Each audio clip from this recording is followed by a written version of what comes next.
What is going on, guys? Thank you so very much for joining us right here on Tuesday night. It is Tuesday Night Titans, episode 145 for your Tuesday, Cinco de Mayo, May 5th, 2026. I'm your host, JD from New York, as always, joined by the one and only, the man who held a candlelight vigil for the gingerbread man on Friday night, the Solomon. So what's going on, brother? Yeah, I guess we have the funeral coming up on Friday. Yes. Will you be in attendance?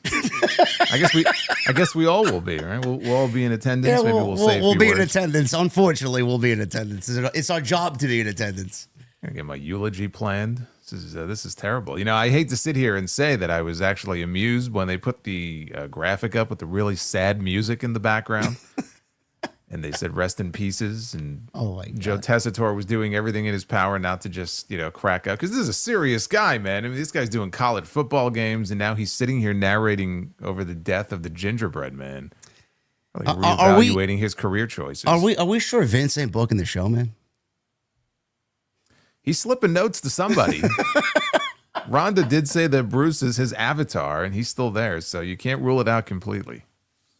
Well, the gingerbread man is no longer with us. We'll worry about him Friday night. But we got a loaded show here tonight. It was a loaded news week, not particularly good. I'm gonna have to be loaded to get through SmackDown on most weeks. I know. Well, listen, I didn't even watch it live. I skimmed through it in 14 minutes on YouTube. So, luckily you weren't live either. You were in Los Angeles.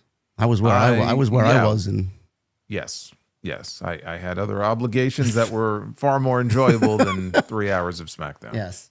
We'll definitely go over some of the highlights on SmackDown. Ricky Saints debuted. We'll talk about that. We'll talk about Backlash. Gunther now supposedly is on Friday night. He attacked Cody Rhodes. It looks like he may be targeting the WWE Championship. We don't know for sure. We don't know anything about what the creative team is doing. I don't know for sure. What gave it away? Was it the fact that he was raising the WWE Championship above his head? We don't know why, but he's there. We don't know why, but I think it's safe to say he's going after the WWE title. And Danhausen apparently has a mystery partner to be unveiled on Saturday. Gee, I wonder who that's going to be. We'll talk about that. Backlash is this Saturday. Obviously, the New Day stuff and this corporate greed that seems to be running wild in WWE. Everybody wants to, well, at least TKO wants a lot of people to take a 50% pay cut. So we'll talk about what's going on there. And WWE wanting to retain Xavier Woods for up, down, down. I don't want him going to AEW, man, because the New Day can't exist together in AEW without Xavier Woods and Kofi Kingston. So you better not get any ideas from this and start thinking about restructuring my TNT pay coming out of this. We're gonna have a problem. We're gonna cut Solomon's pay by 50%. Yeah, you try. You try and see what happens. We will definitely go over all that, guys. Loaded show tonight, and I want to thank you very much for joining us here on Tuesday night. Again, thank you to everybody that's been hanging out with us on Tuesday night. We did just about 50,000 views last week. Man, we've been on quite the roll. I don't want to keep that going here tonight. So thank you again. And I did post on Twitter that this week, 2 years ago, it was when this guy joined me here on Tuesday nights, and I am very grateful for everything that he has brought this show. Very proud of what we do here on Tuesday night. It's my favorite night of the week. It's a time to kind of just let loose and just sit back. He does keep me in check a little bit here in a House of Glory, so I appreciate that, and I'm glad you guys are enjoying the content that we put out every Tuesday. So I just want to say thank you to Jason and thank you to everybody here that is a part of our community here on Tuesday night. It's great. It's hard to believe 2 years, man. When you mentioned that the other day, I go, has it really been 2 years? Yeah. And it has been, yeah. It was 2 years this month. And I think, at the beginning of everything, when we talked about it, I thought at the end of the day, it's like, it's just going to be fun. If it's not going to be fun, I don't want to do it. And I think it's safe to say over the last 2 years, I think we've had a fair amount of fun doing the show. I think, we have. We've had Goldberg born.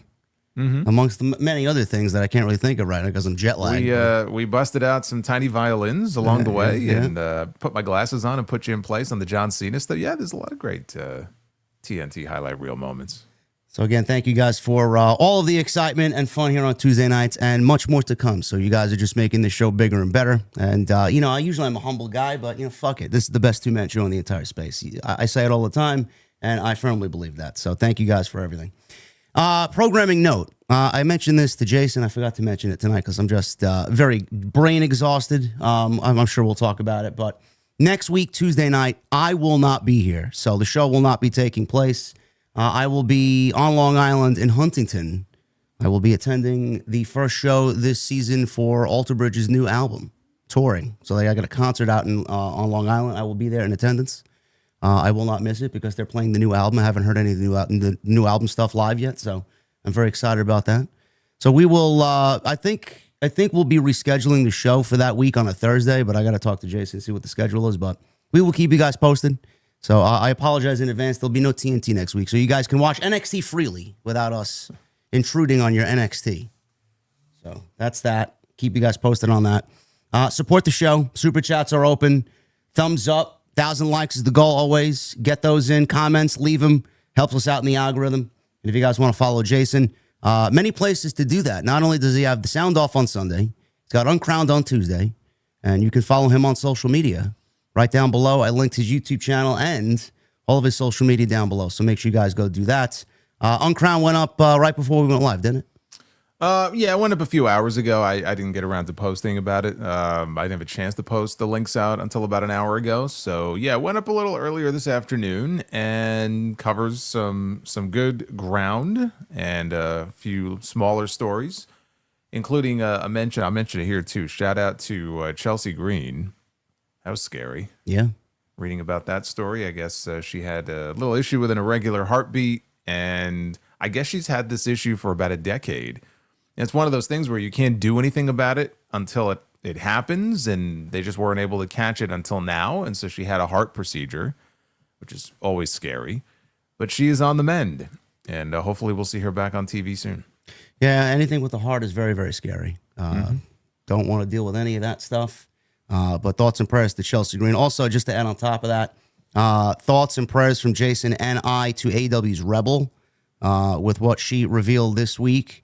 That is just heartbreaking stuff, and I wish her absolutely nothing but the best. So love and prayers and all good vibes to AEW's Rebel with what she announced this past week. And if you guys are Yankees fans, John Sterling passed away this week on Monday. He was the voice of the Yankees. And again, another voice of I know you're a Mets guy, Jason, but John Sterling, man, my dad had John Sterling and the Yankees games on in his work truck all the time. So hearing John Sterling and Michael Kay call the Yankees radio broadcast, man, that's like kind of ingrained in my head, hearing his signature call. So that was also sad. Just another piece of our childhood, man, gone. It's unbelievable to even think about. Yeah, I mean, I remember his voice when the Yankees had that dynasty going. And that's really when I started hearing a lot of his famous calls. So I became more familiar with him during that period. And it's going back a ways now because the Yankees haven't had a dynasty in, 30 years probably at this point. But yeah, he was the voice of that team. Yeah, as a Mets fan, Howie Rose has been the voice of the Mets on the radio for a long time. And he's also leaving. So I don't know. It just feels like we have all these wrestlers retiring and people are either dying off or retiring, and it's just like the end of an era in so many ways. Yeah, so that was the sad news on Monday. So, again, good vibes all around, and we appreciate you guys being here, hanging out with us. All right, man, let's get into it. We got a lot to talk about. What do you want to talk about first here on Tuesday night? Well, you mentioned SmackDown. I feel like let's kind of go back to Friday and maybe dive into some of the things that happened on that show, especially stuff that doesn't really fit into Backlash, which I know we're going to talk about later. Yep. And then we can get into the big news of the week.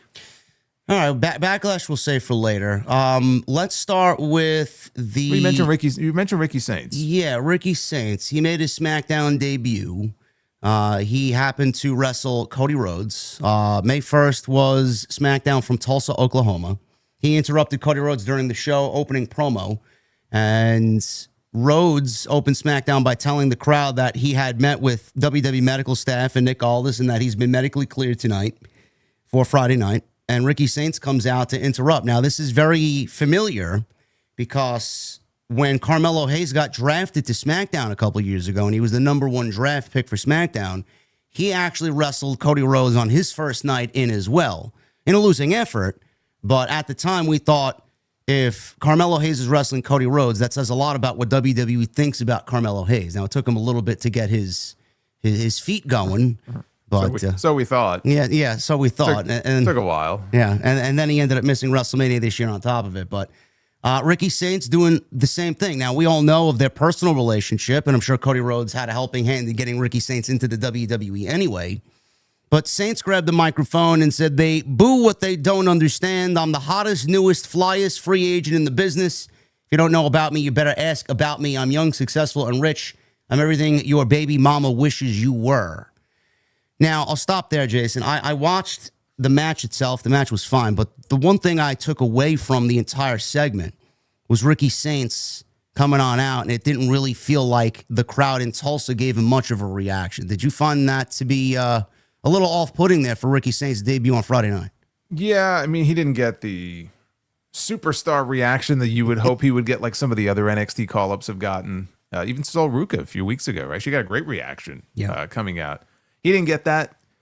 I think, is it an isolated incident? I mean, we'll see, I guess, this week, and then the week after that, and the week after that. So, yeah, I noticed that pretty much straight away. And then as far as the match itself, the only real standout thing about the match, which I thought was fine, and anybody who's complaining about him losing in his first match, I mean, sure, it's not ideal to get beat in your first match, but, I mean, come on, he's wrestling the WWE champion. Like, I think if you gave him the option of, okay, you can wrestle somebody else and pick up a win, or you can wrestle Cody Rhodes in your first match and your first night in, even he would probably be like, give me Cody.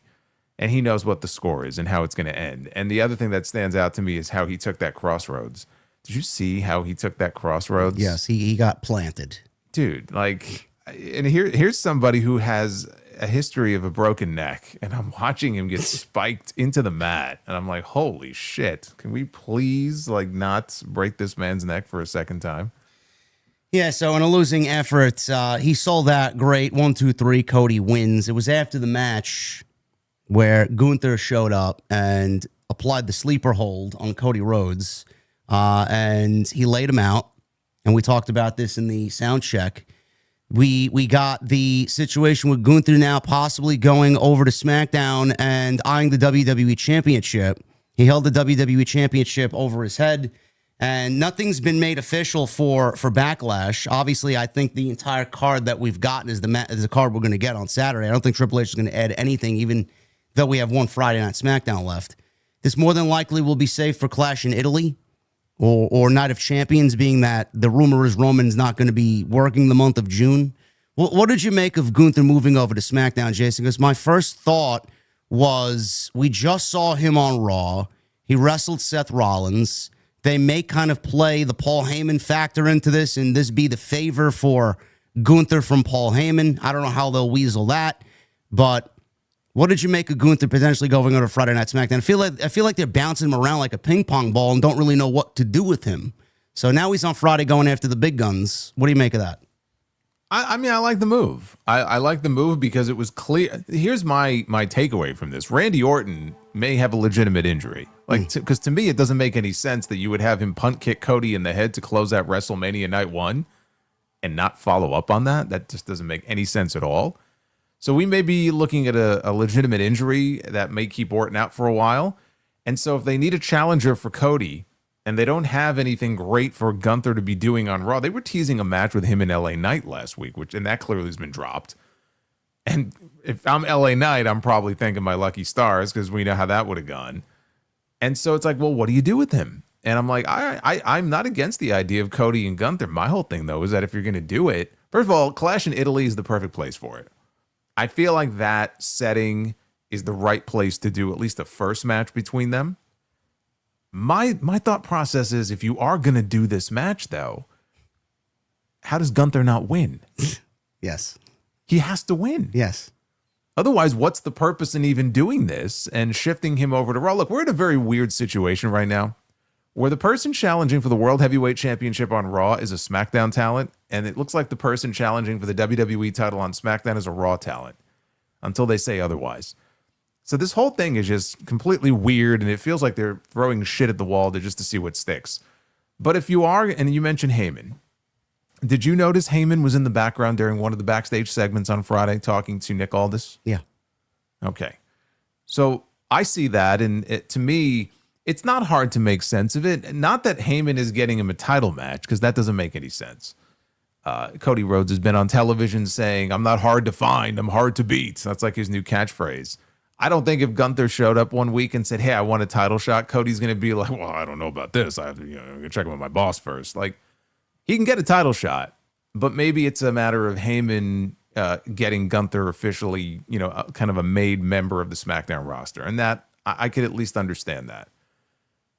You do the match, Gunther has to win. And not just because he has this career killer gimmick and they've kept him strong, but because where do you go from there if he doesn't win? Are you just moving him over to SmackDown to fill a PLE match and then lose, and then what? Like, where does he go from there? Now you've kind of undone all of this, just the way you've built him up now going back to last year. He's got to win. So if that's the case, I don't have an issue with that. And maybe he and Cody can end up kind of running this through. I say SummerSlam. Look, I'm with you. To me, Cody and Punk. I would love for Cody and Punk to headline one of the nights of SummerSlam. Maybe it is a WrestleMania match next year. We still don't know where CM Punk is going to be, by the way. So keep that in mind. But I don't hate it. The one match the two of them had, Cody beat him. I would not have Cody beat him a second time, because that really takes a lot of the luster off of him.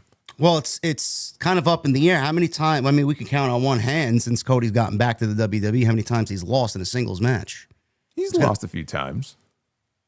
It's less than 4. I would assume. No, he lost to Roman. He lost to Brock. He lost to Drew. Let's see, who else did he lose to? Did he lose any of the matches to Kevin Owens? I don't think so. No. Okay, so not Owens. Now he's definitely lost more than 3 or 4. Chat, look it up, man. We need. I just named 3. Just named 3 right there. God, who else? I know he lost to somebody else. It's less than 5. Can we say it's less than 5? It might be. Okay. It might be, but I mean, it's understandable given the position that he's in. What do you expect? He'll lose 10 matches? No. He's not Drew McIntyre. No. Is this the favor? Cena. Though? Thank you. Okay, Cena. So it's less than 5. Is this the favor from Paul Heyman to Gunther? Why would he want to move to SmackDown to be his favor, though? Because he wants to go after the WWE Championship. Oh, okay. Yeah. All right.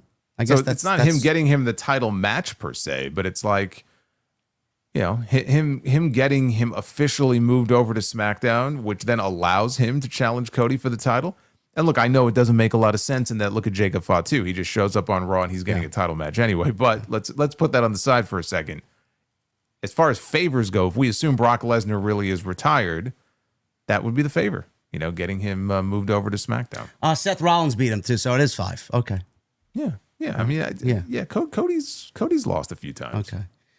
All right, we'll see. Hopefully they have a good explanation as to why Gunther wants the WWE Championship. So we will hopefully get some answers on Friday.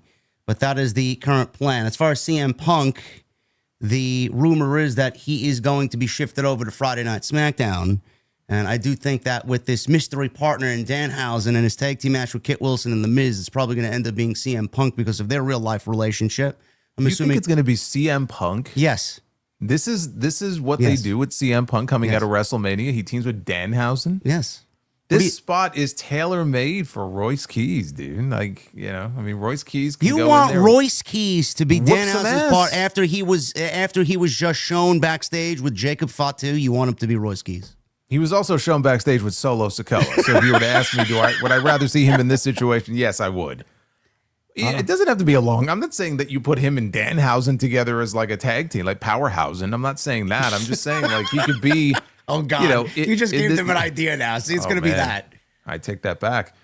He could be the ass kicker for one night. It gets him on the PLE. People like Danhausen, so they'll like seeing Royce Keys go in there and do his thing, and then it's fine. Now the other option is Jelly Roll. Because if you remember, leading into WrestleMania, Jelly Roll was involved in this. He had a match with Kit Wilson on SmackDown, and Jelly Roll was going to be on this show in the main event in a different tag team match before Pat McAfee pulled out. So let's not discount the possibility that Jelly Roll could end up in this spot. Oh, God. You had to say I'm going with Royce Keys or Jelly. Though I think it's one or the other. Jellyhausen? Sure. For one night, I could see it. So what you're telling me without actually saying is that there's 4 matches on their show Saturday. Dude, I want you to realize something, okay? We have this Danhausen, and I don't mind Danhausen. I like Danhausen, but we have a 5-match PLE this weekend. Danhausen and a mystery partner against The Miz and Kit Wilson, okay, is one of the matches. We don't have a single women's championship match on this show. No. You have 4 singles women's title. Forget the tag belts.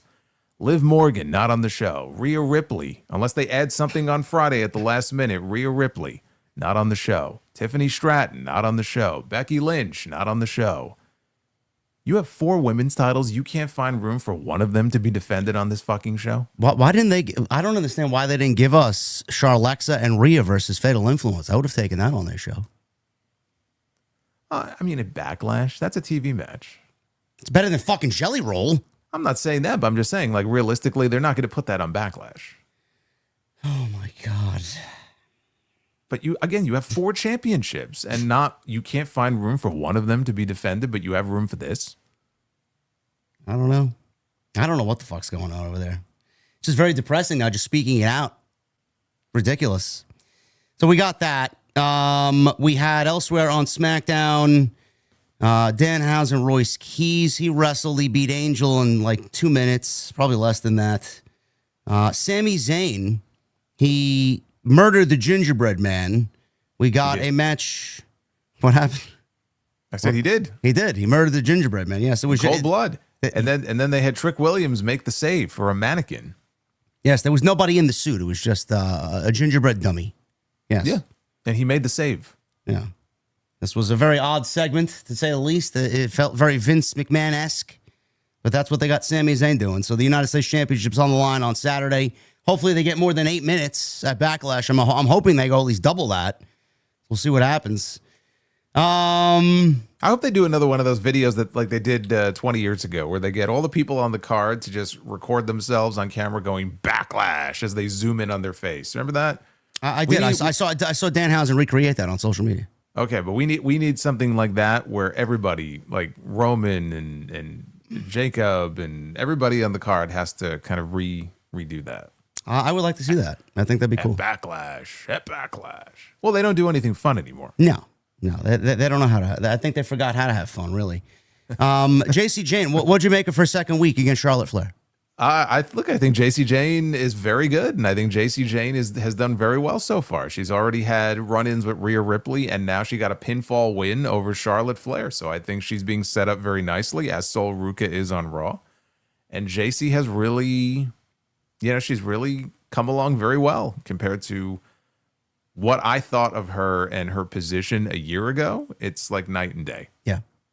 So I like it. I think she's doing well so far. Yeah, I'm sold. I wasn't the biggest JC Jane fan, but she has definitely turned my opinion around. So good on that. Usos and the MFTs in the main event. Any thoughts there with the Bloodline now dominating both shows in the main event? I have nothing to say about this. I have absolutely nothing to say. So you're not an Us, huh? I will say this. Was it oh no, I guess it wasn't Friday. I guess it would have been the week before. But Tongaloa, his last appearance was falling off the announce desk. I did see that, yes. And so it's kind of appropriate if you think about it. Like, think about the way he debuted and think about the way he went out. Oh my God. Right? He botched the debut, right? He didn't come out from under the ring fast enough on that Backlash show. And then what happened a couple of weeks ago. So I mean, it was a very Tongaloa-esque way, I think, for him to go out. But yeah, as far as what we saw this past Friday, I mean, look, dude, we have this on Mondays. Now we have it on Fridays. It's like the Bloodline main event every single week. They're trying to recreate, I guess, to some degree, the feeling from 2022 and 2023, and it's just not hitting the same way. Yeah, I don't know what it accomplishes with Jacob Fatu beating anybody in the MFTs, really. How does that add to what he's doing with Roman? It doesn't. It doesn't. It doesn't. No, because nobody cares. him putting Roman down with a Tongan death grip, okay, that's one thing. But him beating Solo Sikoa or a Tama Tonga, like nobody cares. Well, if you guys are really kind of disenfranchised with SmackDown, listen to this next week for SmackDown. Tiffany Stratton, or this Friday, actually. Tiffany Stratton versus Kiana James. That will be for the Women's United States Championship, as Tiffany puts that on the line. I don't know what that means for Julia, but hopefully they are not... I don't want to say Julia is on the verge of potentially being let go. Hopefully they have bigger plans for her, but... they don't. Yeah, they don't. So just say it. They don't. No, they don't. It's you don't have to beat around the bush. It's okay. I know. You watch the shows just like I do. I'm concerned about her standing in the company. I think it's awful. Alexa Bliss, Charlotte Flair, and Rhea Ripley versus Fatal Influence. So we go to that 6-woman tag team match there on Friday. And then obviously Cody and Gunther. Hopefully we get some sort of address from Gunther as to why he's now targeting the WWE Championship. And then the Gingerbread Man funeral hosted by Trick Williams. That's what you got to look forward to on Friday night. The show somehow seemingly is getting worse, and it's going back to 2 hours. I'm counting down the weeks. we still have like 2 months of this. We do. Because last year it was July 4th. That was the first 2-hour SmackDown that was back, and it'll probably be very similar, end of June, early July. So we're not out of the woods yet. These shows aren't getting any better. So we'll have to persevere somehow. But yes, the Gingerbread Man. I wonder who will be doing the eulogy. If they have somebody other than Trick speaking on behalf of the Gingerbread Man. I don't know. In regards to SmackDown going back to 2 hours, Brian Alvarez did say it'll go either the last week of June or the first week of July. He believes it's the first week of July. The contract that they signed now is January until the end of June would be 3 hours, and then the 1st of July to the end of December would be 2 hours. That's the way the deal is structured right now for the foreseeable future, probably for the next 4 years. It's crazy.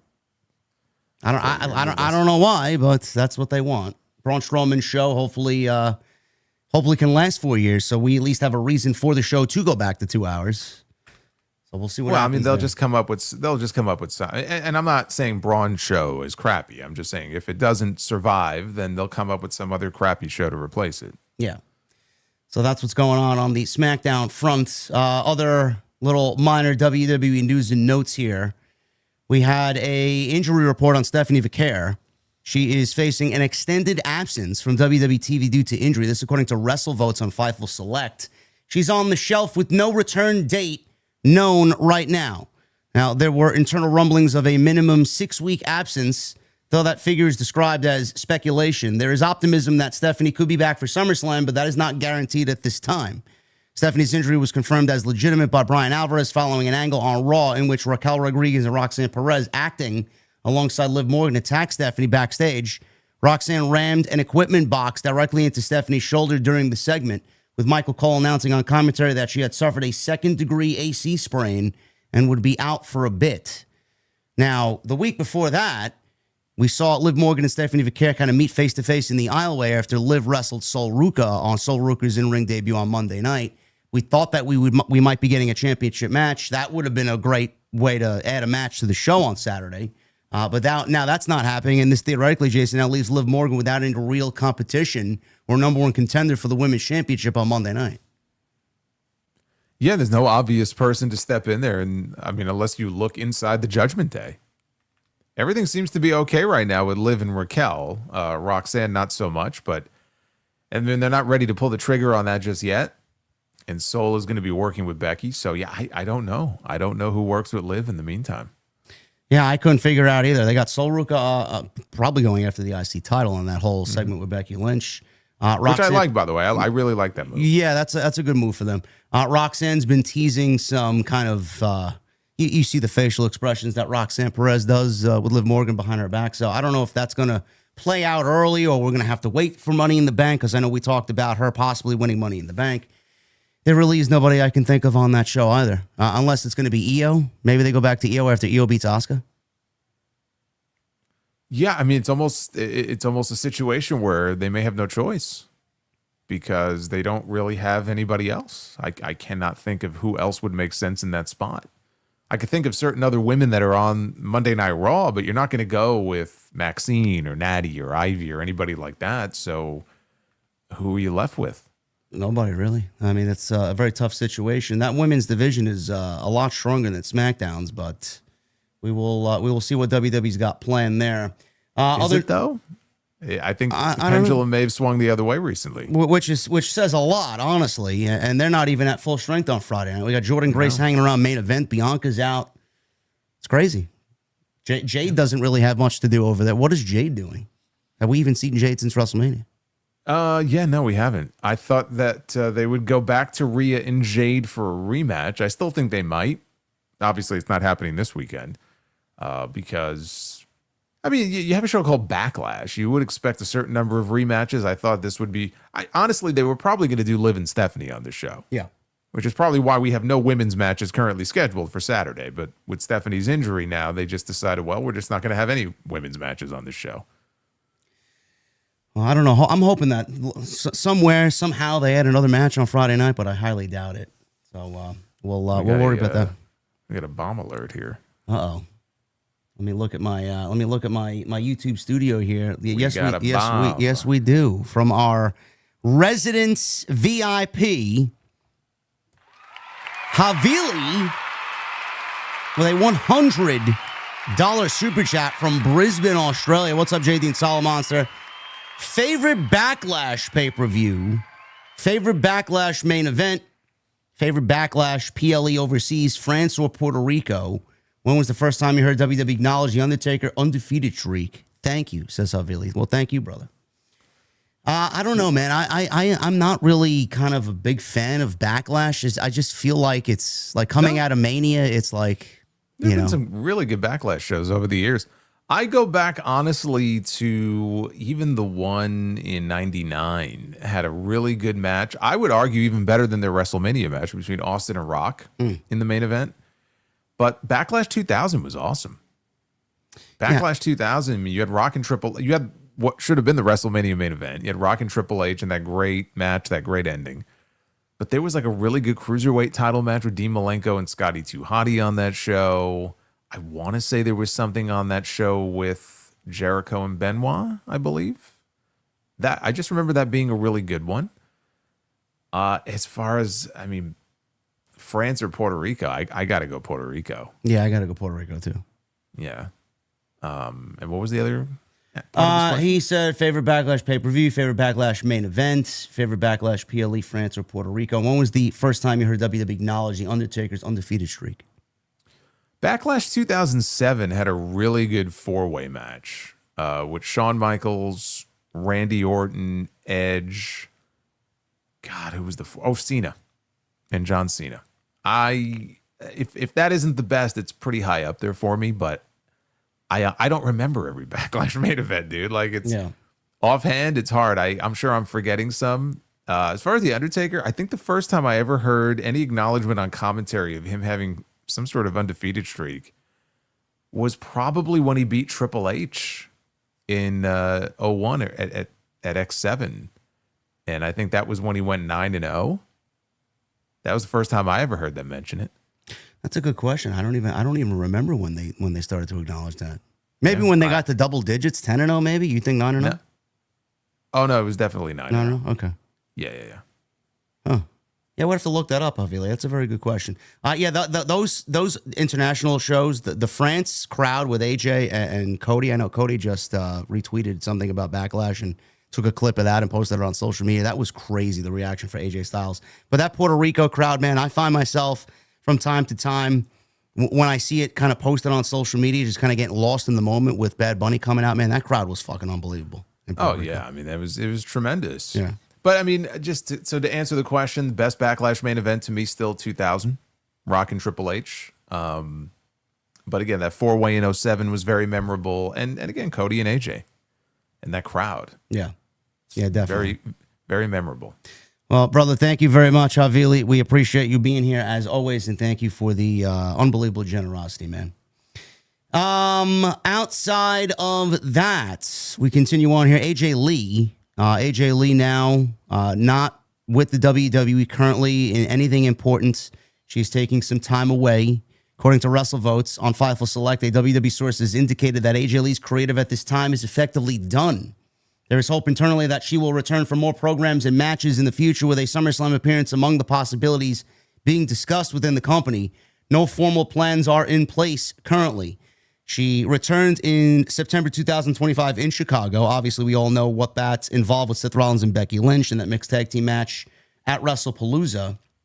And then she got into a feud with Becky Lynch over the IC title, trading the belt back and forth between each woman, leading into that WrestleMania match where Becky won it back. So she did say on social media that she will be back, and your passion kept me coming back. Stay weird. See you soon. She addressed her AJ Legion. I don't know what they do with AJ Lee coming back, Jason. I know she mentioned she wants to wrestle EO and she wants to wrestle the likes of Asuka. You know, I don't think anybody thought she was going to be back full time. And I think a lot of people kind of assumed she was going to be back for like the bigger shows like Mania and SummerSlam. So I'm not really surprised by this news. And quite honestly, I don't really even want to see her on TV weekly or in major programs leading into a Backlash or a Night of Champions. I think this is the perfect way to use AJ Lee. Yeah, I mean, you bring her back for select programs and just utilize her sparingly. Like you said, there's no need for her to be on the show weekly, because I just think, you're going to burn that candle out real quick. But again, when she first signed that contract, remember that social media video of her signing her contract backstage? Yeah. And they made it sound like it was, I'm back full time. And it's like, well, not really. And nor should she be. No, I think that's a good move. And WWE needs to do a lot better at keeping certain people and certain things special, and not kind of just exposing someone like AJ Lee, or in this case, they're doing it with Oba Femi now. So keep things special. I think that's the way to go for sure. WWE is active in negotiations with a host city for WrestleMania 44. As we know, that WrestleMania next year will be in Saudi for 43, Riyadh. According to WrestleVotes on Fightful Select, a city official has confirmed that WWE is in active negotiations with the city of Nashville, Tennessee, about potentially bringing WrestleMania there. The event would be held at the new Nissan Stadium, which is set to open in 2027 for use by the Tennessee Titans. Now, given the strength of the ongoing discussion, city officials are hopeful that an agreement and announcement could be made soon, with sources within the city claiming that they are at the finish line. And it should be noted that the city officials have made similar claims in the past as a way to generate buzz around their pursuit of the event. Now, Nick Khan did say recently, before this news actually hit the internet, that the WrestleMania in 2028, he said with a quote, "Wait until you see where we go," while referencing where the event is going to be held in 2028. A lot of people, including me, thought that it meant bigger and just kind of staying in the same realm of being overseas, Jason, with Wembley and being in London. I mean, I thought that type of announcement was going to be tagged along with something like that. But apparently we may be looking at Tennessee for WrestleMania 2028. What do you make of that news? Yeah, I mean, and the more you think about it, because my first thought was also London, but the more I thought about it, I said, do you realistically, do you see WWE running back-to-back international locations and keeping Mania out of the U.S. for 2 straight years?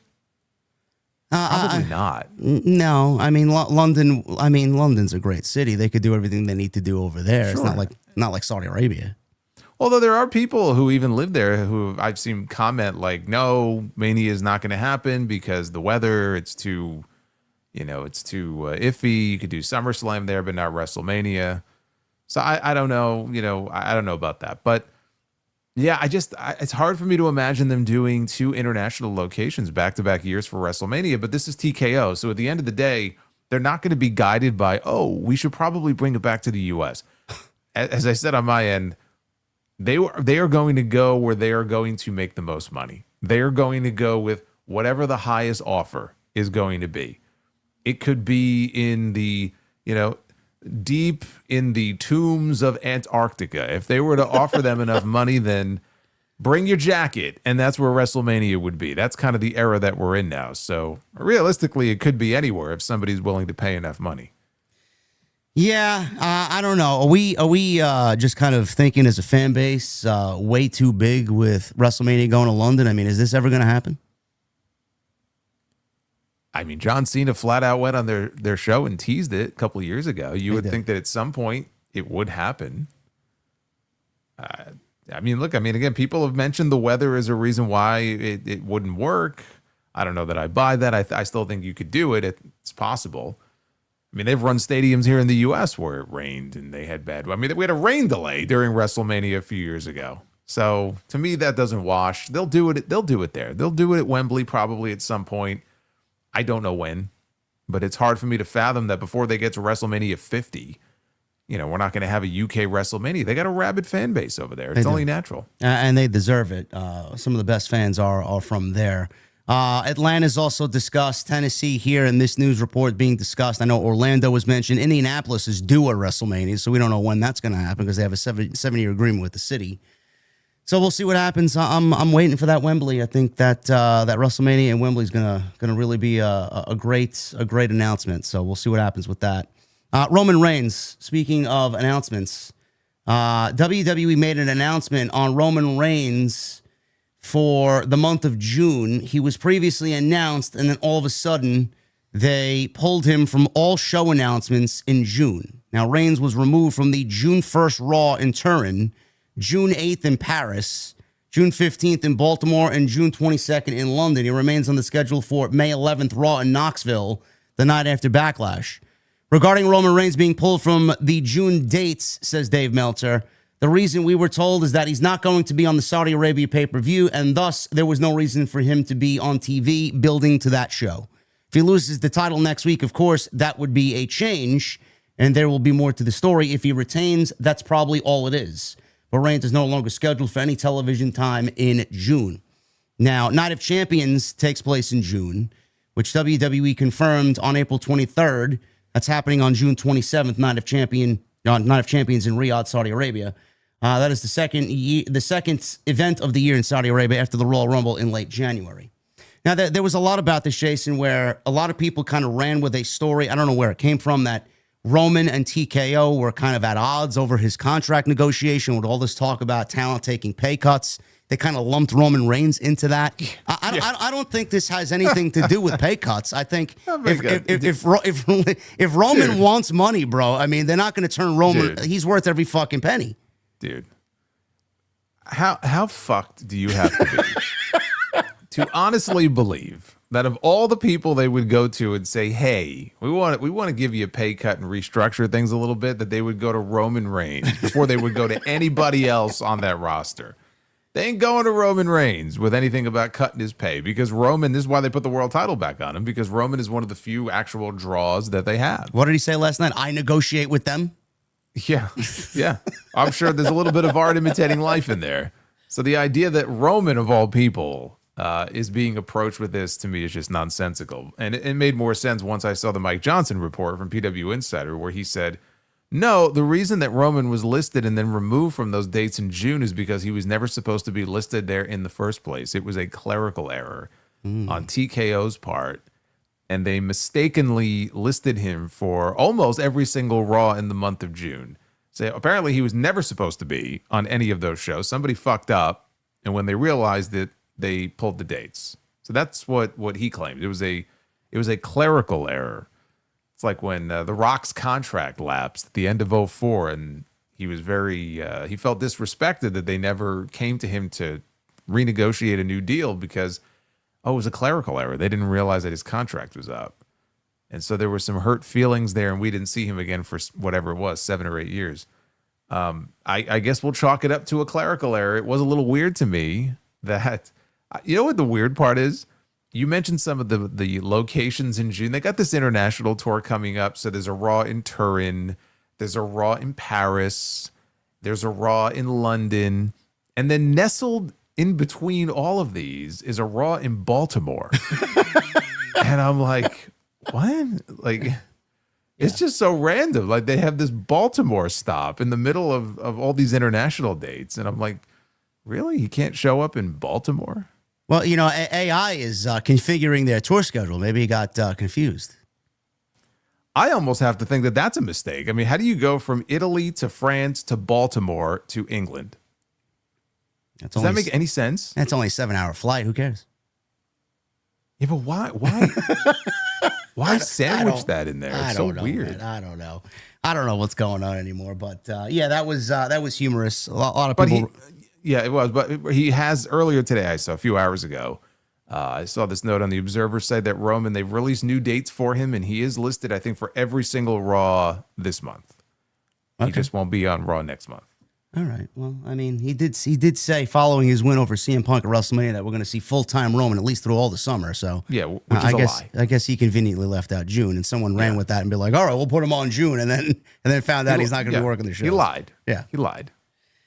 So Roman is not going to be on June. That's where we'll probably heat up Cody and Gunther, and they'll take over for the major program on WWE television.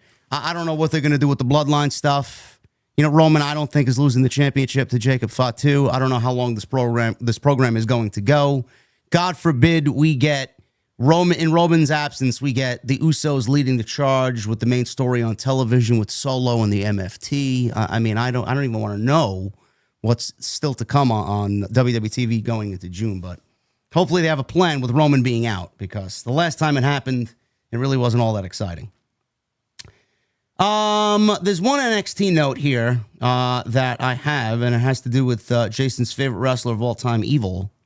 Figured I'd just get this done and over with here. Backstage news on why Evil debuted on NXT instead of the main roster. Now, I think a lot of people who have kind of had this problem with Evil may be glad he's not on the main roster, because we don't watch NXT, so that means we don't have to watch Evil. But Evil showed up last week. He handed an envelope to Tony D'Angelo, and he wasn't addressed by a name. Now, Vic Joseph did not call him Evil by his name directly, but used the word evil as a play on words. He also wanted to be on NXT, and it was his choice alone to want to work NXT instead of going to the main roster. This is according to Bodyslam.net. Evil requested to begin his WWE stint in NXT himself. As for his name, apparently, internally, his name on the roster sheet is his real name, but a trademark was filed, Jason, on April 28th for Nox Rygin. That will be Evil's new name in WWE. I don't think that's his name. Somebody in the chat clarify the issue. I think he debuted tonight as Naraku. Oh, really? I think Naraku. That's completely different than what Fightful Select learned. Yeah. Yeah, chat will clarify this. I think he may have already been on the show tonight, and apparently Naraku is his name. Naraku. Couldn't just keep it evil, huh? It's like when Kenta debuted, and they put Kenta up on the screen, and then he's like, from now on, I will be Hideo Itami. It's Naraku. So I guess Evil will be Naraku. Okay, that sounds like it's got a main event ring to it, huh? No, it doesn't. Were you joking, or were you being serious? No, I'm only being sarcastic. 39 years old, Evil, man. Do you see him? Do you see him ever leaving NXT? Yeah, sure. I mean, look, it's not like they haven't brought people in who are late 30s, early 40s. I mean, look at you've had people before who. I put it this way: I don't think he'll be spending years in NXT. I think he'll be there for a while. It's probably a good place for him to be, because he could be a top player. You put him on Raw or SmackDown, he's not going to be a top guy. No. Not out of the gate the way he would be here. He's already going after Tony D. Tony D's the NXT champion. So I think it's the right place for him to be. Let's see. Hopefully they don't give him his own faction that just does nothing but interfere in all of his matches, and they try to recreate the House of Torture. That would be very bad. Don't do that. Oh, man. Yes, that would not be good. Low-key hoping to see that, just to see your reaction to the House of Torture Part 2. Well, I don't watch NXT week to week the way I used to, so it wouldn't bother me at all unless you brought it up to the main roster. We already have that. Look, we have the MFTs and the Judgment Day. I think we get enough interference from those factions alone. I watched Raw last night, and I watched Finn Balor and JD McDonough. Now, they had a match between them a few weeks ago, like 2 weeks ago. And I saw that in the preview. I'm like, oh, this is good, right? This is a match I've been looking forward to. These two guys are going to go out there. They're going to have this great killer match. And that's not what it was designed to be. And so it was a big letdown. So I saw they were rematching them last night. I said, okay, now we're going to get the match that we should have had a couple of weeks ago. And like every 15 seconds, somebody is interfering in this fucking match. Dominic Mysterio is interfering. Liv Morgan is interfering. Raquel is interfering. I mean, the work itself was fine. It was solid, but like, can we get a proper match between these two? I mean, they're tied up now, 1 win apiece. Are we going to get that rubber match, or am I just kind of screaming into the void here? He's stuck in the Judgment Day vortex, is Finn Balor. He created the Judgment Day vortex. Can't say he's stuck in it. I mean, I mean, look, I just want a proper match where you let these two guys go out there and just have a great wrestling match without all the interference and all the bullshit. I thought the body of work of what they did last night was good, minus the interference. So I'd like to see more of that myself. Yeah. I mean, yeah, but all the interference, it took me out of it. It's ridiculous.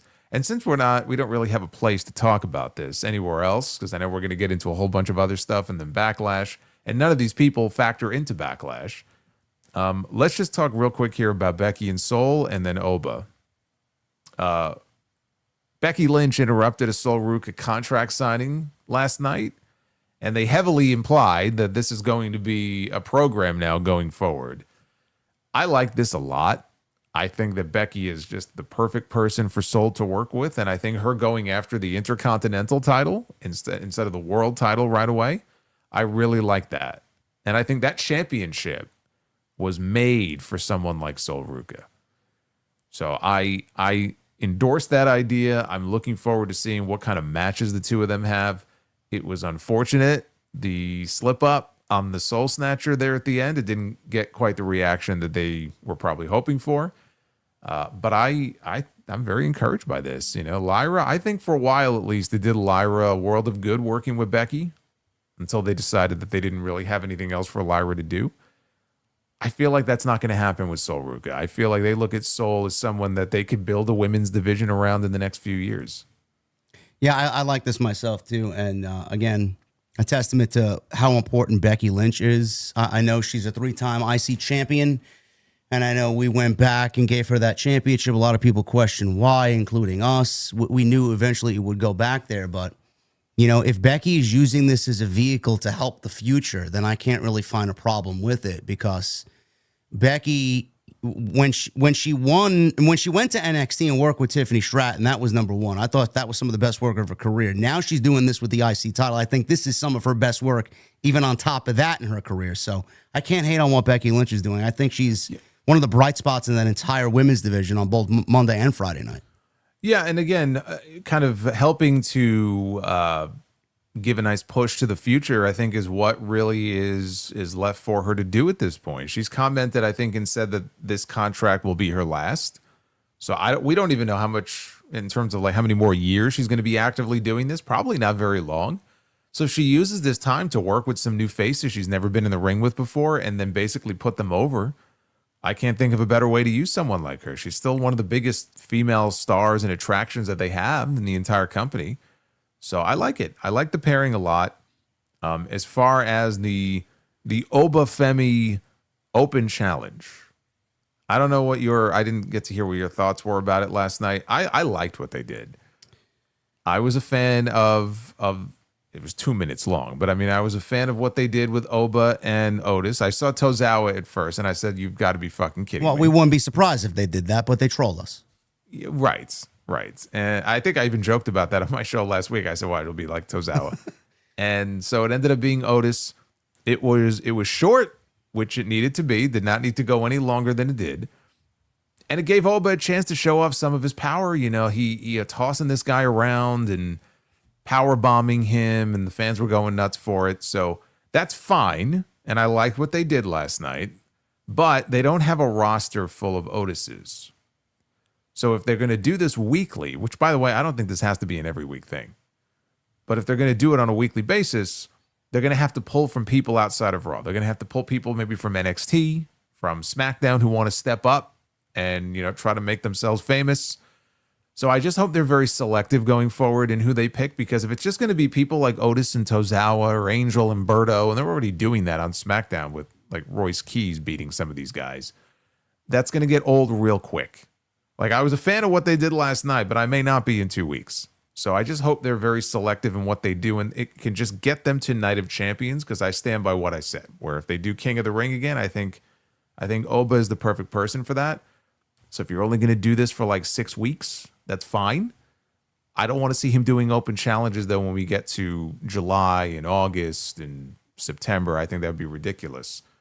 But I like what they did last night, and the fans seemed like they were into it. No, listen, it was fun. Okay, I will give them that. To see someone like Oba throwing someone around like Otis. Otis is like a fucking human boulder. He's huge.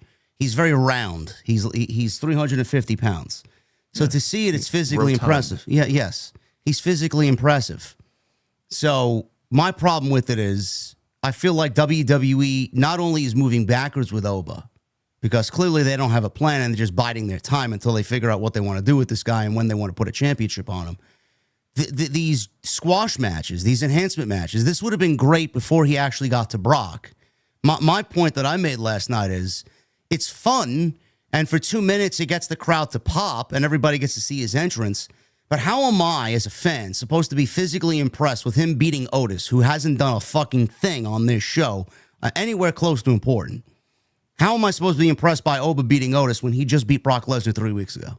Like, that's the pinnacle. You gave him the pinnacle, and now you're bringing him down to wrestle these low-level guys, even though Otis is 350 pounds and he threw Otis around like he usually does.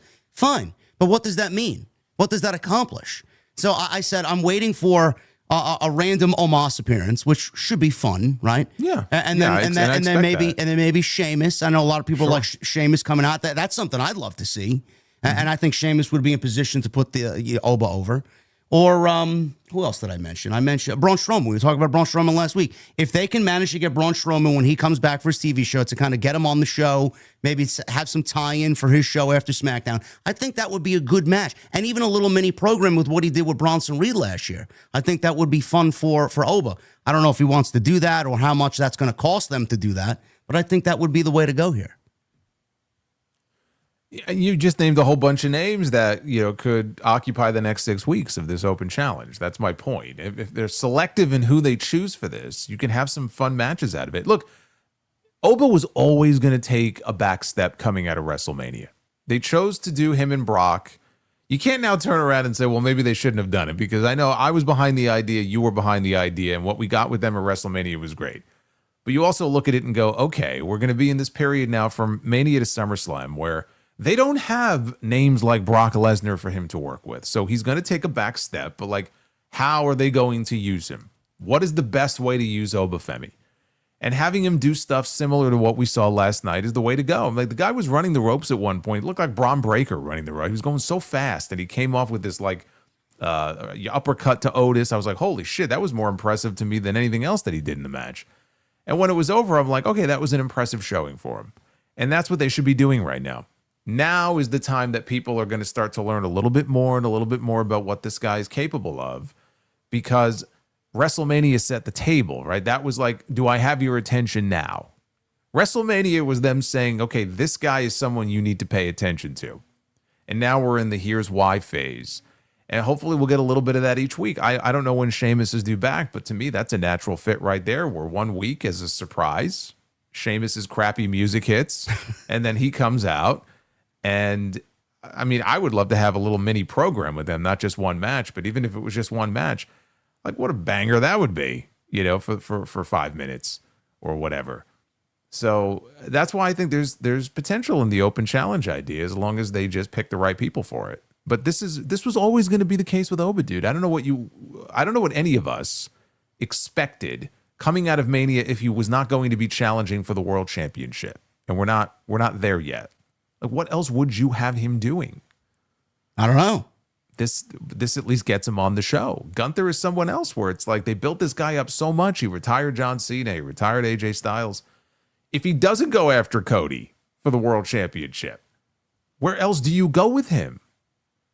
The rosters right now are not so strong where you have all of these top challengers and contenders that you could stick these guys in there with. There aren't a whole lot of people like that. There really aren't. So you've got to be creative and find some other way to feature them on the show where it doesn't just feel like they're spinning their wheels and having, a boring 90-second squash against this guy or that guy. At least try to make it fun, try to make it exciting, and get the people up for it. And that's what I feel like they're doing so far. So you still thinking Oba winning, if there is a King of the Ring, getting the title match against Roman at SummerSlam and then crowning him at SummerSlam? I would love for a double main event of Roman Oba and then Cody and Punk. Even with the tease with Rollins last night and him and Roman having a stare down? Yeah, so let me bring that up. So I saw your tweet. Yeah. You posted a screenshot and said that's your SummerSlam Night one main event. Night one main event. Yeah. I look at that and I go, I really hope not. Like, I really hope you're wrong. I understand there's a lot of history and a lot of unsettled issues there between those two. There's 10 plus years worth of history between them. That could be a WrestleMania match that they circle back to maybe next year. Right now, where my head is at right now with this product is there are reasons to be optimistic about the future when it comes to some of the younger and newer faces that they are pushing. Oba Femi, Trick Williams, Ethan Page, Javon Evans, Sol Ruka, JC Jane. You want to throw her in there. And so I look at someone like Oba and I say, that's a match that appeals to me more than just running back Roman and Seth. That's old hat to me. We've seen it. These guys have been around forever. I don't want another Roman and Seth match at SummerSlam. I want something new. I want something fresh. I want a big match, but I don't just want the same shit. Even Cody and Punk, right? Two older guys, but like we've never seen it. That's a fresh match. That's probably the biggest match they could do. Yeah. I want something different. I don't just want to go back to Roman Reigns and Seth Rollins. Seth Rollins is a great wrestler. Okay. His character, if you would call it, I don't even know what word to use, is fucking boring to me.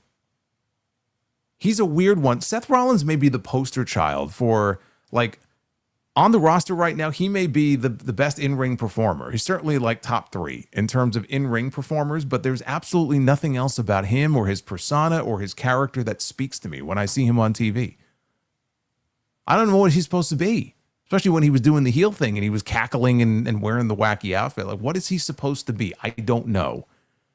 I don't know. It's a good point. I don't know what he's supposed to be either. I'm not immensely interested in Rollins as a character, as a wrestler. I think he's fantastic. But does that match, Roman and Seth, does that appeal to you more than Roman and Oba? As a match, as like a big SummerSlam main event? Which one, if you see it on paper, which one intrigues you more? Well, obviously Roman and Oba, but I think it intrigues me more for WrestleMania. That's how much I think of that match on a scale of what WWE could do for their main event. I think Roman and Oba is a WrestleMania main event, and just to go in line with what we've seen on television, Rollins has to get through Breaker. He's already mentioned that he wants to win his championship back that he's never lost. So I'm assuming, just going in the order of things in the way that they've occurred, Rollins is going to go after the world championship, but we're going to get Rollins and Reigns because that was supposed to be the main event of night 1 this year at WrestleMania. So I think they're just going to run it back at SummerSlam. One of the rumored, yes. There were many different main events that were supposed to happen that for various reasons ended up not happening. Yeah, I'm not saying you're wrong. Like, there's no chance of it happening. I mean, Seth ultimately challenging for the world title probably will happen. It doesn't mean it has to be SummerSlam. But yes, that probably will happen. I'm just telling you, I really just don't have a great appetite for Roman and Seth. When you have someone like an Oba Femi, right? He's on Raw. That match is a hell of a lot more exciting to me than Roman and Seth would be. It appeals to me more, and I don't think we need to just build everything around WrestleMania. Yeah, we're sitting here talking about how the creative on most weeks is boring. This is boring. We're looking for something exciting, and we're not getting it. And we're fantasy booking the main event of WrestleMania in Saudi. I don't want to wait that long. You know, SummerSlam is coming up. You got 2 nights of SummerSlam in a big stadium. That's a fine place to do it. I don't want everything does not need to just be at WrestleMania. It's a WrestleMania-esque match. I don't disagree with you, but like, we don't have to wait until WrestleMania to get it.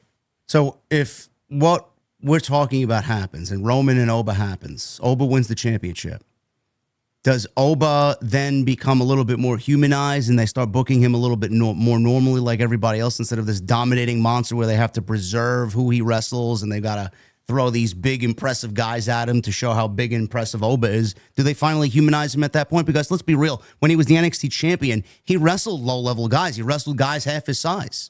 He lost to Ricky Saints. Javon Evans. It's like, are we going to go back and start doing that Oba on the main roster when he wins the championship, or are we going to do more of the same with what we're seeing now? I mean, when you say go back to that Oba, are you talking like he wins the championship and it starts losing? I mean, he would have to be. He would have to be dominant for a while, but yes, you do get to a point where it's okay for him to take some losses, because what's going to happen is if he continues to win and win and win and win and win, and he never loses, people are going to turn on him. And so maybe there's a great Oba Femi monster heel run within him, but you do you say humanize, or whatever word you want to use, you have to bring him down to earth at some point just to keep things a little bit interesting. So, like, yeah, that will happen. I don't know if that happens after SummerSlam. I mean, maybe it happens early next year and he gets a dominant run for 6 months before he gets beat. I mean, I'm not going to map out the next year of his creative, but yes, at some point you have to, just because if the same person wins all the time and never loses, eventually people are going to get bored. So, yeah, you would have to. All right, we'll see what happens. I mean, I had fun with the open challenge stuff. I see your point. You make it sound a little bit better than what I was kind of projecting. But yeah, I think where my frustration comes from, it's like these people are being paid a lot of money to write the best television show possible, but instead we get a gimmick that they've run into the ground since last September. It's like, I'm tired of the open challenges. I feel like they just need to die in a fire. Like, give me something new. Not everything needs to be hidden around an open challenge, but that's what they're doing. If they can make sense of it and make Oba feel lazy. Great. Yeah, it is lazy. We've said that with AEW because they went open challenge crazy for the longest time, and I'm just like, it's just lazy. You know, I don't inherently have anything against an open challenge. It could be fun and exciting. Look at all the great matches we got out of the U.S. title open challenge. But just when you do so many of them, even Becky last week did one, right? And then Io came out. You can't do an open challenge all the time. It's like, well, we can't really think of anything better to do, so we'll just have an open challenge. You know, we'll have random challengers for the next 3 months. Yeah, because, you know, you have this inability to actually come up with stories, you know, around these championships. It's a crutch. That's how they use it. It's a crutch. You know, speaking of these open challenges, you know who we haven't seen since WrestleMania season? Ilya Dragunov. No. Where the fuck is he at? Well, he was in the Andre Battle Royal. Sure. And didn't win. Yes. And didn't win, yeah.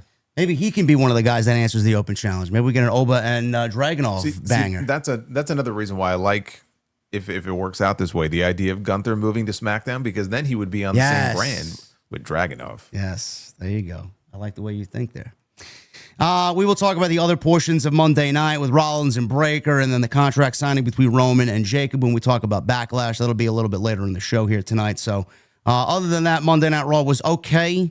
It wasn't really a great show. It wasn't a bad show. It's like this show every Monday just feels like it's just there. You know, Joe Hendry and Austin Theory, they wrestled last night. They got Joe Hendry singing this fucking song about Logan Paul.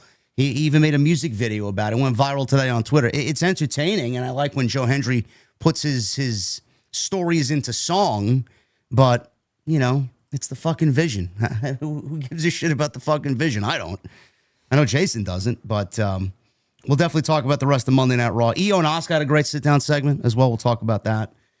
Let's shift gears to Dynamite before we dive into the heavy stuff here with the New Day. There's a couple of AEW news and notes here. We'll start with the news, and then we'll talk about some of the things I want to talk about from Dynamite. There is a AEW pay-per-view happening in July. They have trademarked Redemption. Possible city to now host Redemption, looking like it will be Canada, Montreal to be exact. Fightful Select was informed that there would be a new AEW pay-per-view between Forbidden Door and All In called AEW Redemption in July. There's been heavy speculation about the location of the event and asking around in AEW. Canada was rumored in recent weeks, with Montreal being the heavy favorite based on those that we spoke to. Nothing has been confirmed as of yet, but an announcement is expected in the coming weeks. His trademark was filed on April 15th, as reported by Andrew Zarian of Mat Men Wrestling Podcast. It's another pay-per-view. That's their bread and butter, Jason. So obviously, the more pay-per-views that they add, the better for AEW, because they usually do very well for them, and it's their best shows, really. Secondly, the fact that it's taking place in Canada. I know you mentioned weeks ago that there was always a possibility of Ospreay versus Omega at All In. I'm wondering what they do with the AEW championship, because it's very difficult for us to sit here and not think MJF is going to win the championship at Double or Nothing again for a third time. And if they're doing this show in July, that kind of really tailor makes it for Kenny Omega to win the championship in Canada to then defend against Will Ospreay like you predicted months ago for All In. So what do you make of this potential Canada July pay-per-view for AEW? I mean, I don't know if I would read too much into the fact that it's in Canada automatically meaning that, Kenny's going to win the belt. Any more so than Cope and Christian being in Canada for Dynasty. They didn't win the belts there. Yeah. So I don't know if it necessarily means that. It's hard for me to envision MJF winning the belt back at the end of May and then immediately losing it again 2 months later, instead of just saving it for 3 months later at their big show. So, yeah, I don't know. I mean, we have to wait and see if that's even the match. If they want to rematch. Look, if they rematch the two of them, then I don't think they're rematching them just for Kenny to lose a second time. To me, if they even do that match, Kenny is automatically the favorite to win the championship. Yeah. And then MJF, I don't know who he works with on that show, but Kenny and Ospreay, look, that's a big match. I'm not saying it isn't. It's a huge match. I could easily see them doing it. But to put the belt back on MJF just to take it off him again 2 months later, I mean, that's a little weird, no? It's very bizarre, yeah. They also trademarked something called Royal Redemption that was on April 25th. How that name will be used on screen, says Andrew Zarian, remains unclear. A lot of people were maybe pinpointing that to be AEW's version of the Royal Rumble or something along those lines. I don't know what that means. I mean, people were really going deep into the conspiracy about what this could possibly mean. Some people were even pinpointing, I saw on social media, that Adam Page comes back and gets his Royal Redemption, and then maybe that's the way that they kind of eliminate that stupid he can't challenge for the World Championship anymore because he lost to MJF at the February show, or the what was it, Revolution? I mentioned the Casino Gauntlet could be a way that he gets the title shot back. Yeah, it's funny. The more I think about this, because we had Darby Allin against Brody King. Was that this past Wednesday or the Wednesday? This was Wednesday in the main event this week. Yeah, this past Wednesday. Yeah. Okay, and tomorrow night he's defending against Kevin Knight, and I think he's going to defend every week until we get to Double or Nothing. And he keeps telling MJF no. When MJF wants a title shot, he goes, no, you have to put something on the line. So my fear was that they were going to put the TNT title on MJF, and I'm grateful they didn't do that on Wednesday. But, what does he have to offer? And honestly, there's only two things I could think of. Number one, he ends up putting his career on the line. Or number two, he does what Hangman did and says, if you beat me, I'll tell you what, I can never again challenge for the world championship. And then it actually makes a little more sense why they would even do that stipulation with Hangman, because it happened with Hangman. And so realistically, maybe it'll happen with MJF, right? It makes it a little more realistic in the eyes of some fans, but ultimately he beats Darby. Because if not his career or that, he has nothing to put on the line. There's nothing he owns. There's nothing he has that Darby Allin would give a shit about unless he's putting something like that on the line, right? It doesn't have to be one of those two things. Yeah, it has to be one of those two things. People were like, what is he going to put the Dynamite Diamond Ring on the line? I'm like, no, Darby don't give a fuck about that. Because Darby wants that so badly in his collection. No, it's got to be his career, or it's got to be, his ability to ever challenge for the title again, the Hangman stip. That's what it seems like to me. But yeah, so it hasn't been made official yet, but clearly that's going to headline the Double or Nothing card. I mean, we're 2.5 weeks out. We only know of 3 matches. Well, actually, that's not true. Again, that one's not confirmed. We know of 2 matches. We know Okada and Takeshita for the international title, which I'm very much looking forward to. And then Cope and Christian against FTR, which has... how many stipulations does this match have? It's an I Quit New York street fight where if Cope and Christian lose, they will never, ever again be a tag team. So that's 3 stipulations for this match. Yes. Okay. Could they add a 4th? They could. And what would that stipulation be? I don't know. Maybe Christian Cage is the new mascot for the New York Mets. I don't know if he loses. I don't know. I don't think he wants to have anything to do with the New York Mets. I don't know why anybody would want to have anything to do with the Mets. I don't know. I mean, that's also being tailor-made for a Edge and Christian tag team title win there. So yes. I don't know what the Young Bucks do. I don't know where else we even go with the rest of the card. Mercedes is not back yet. I don't really find myself interested in a lot of what AEW is doing on television. A lot of it is just there. this Kevin Knight MJF match was really great to open Wednesday's show. I'm glad MJF didn't win the championship, but I just don't like the way that they have him continue to lose, even though he's losing by his own cause.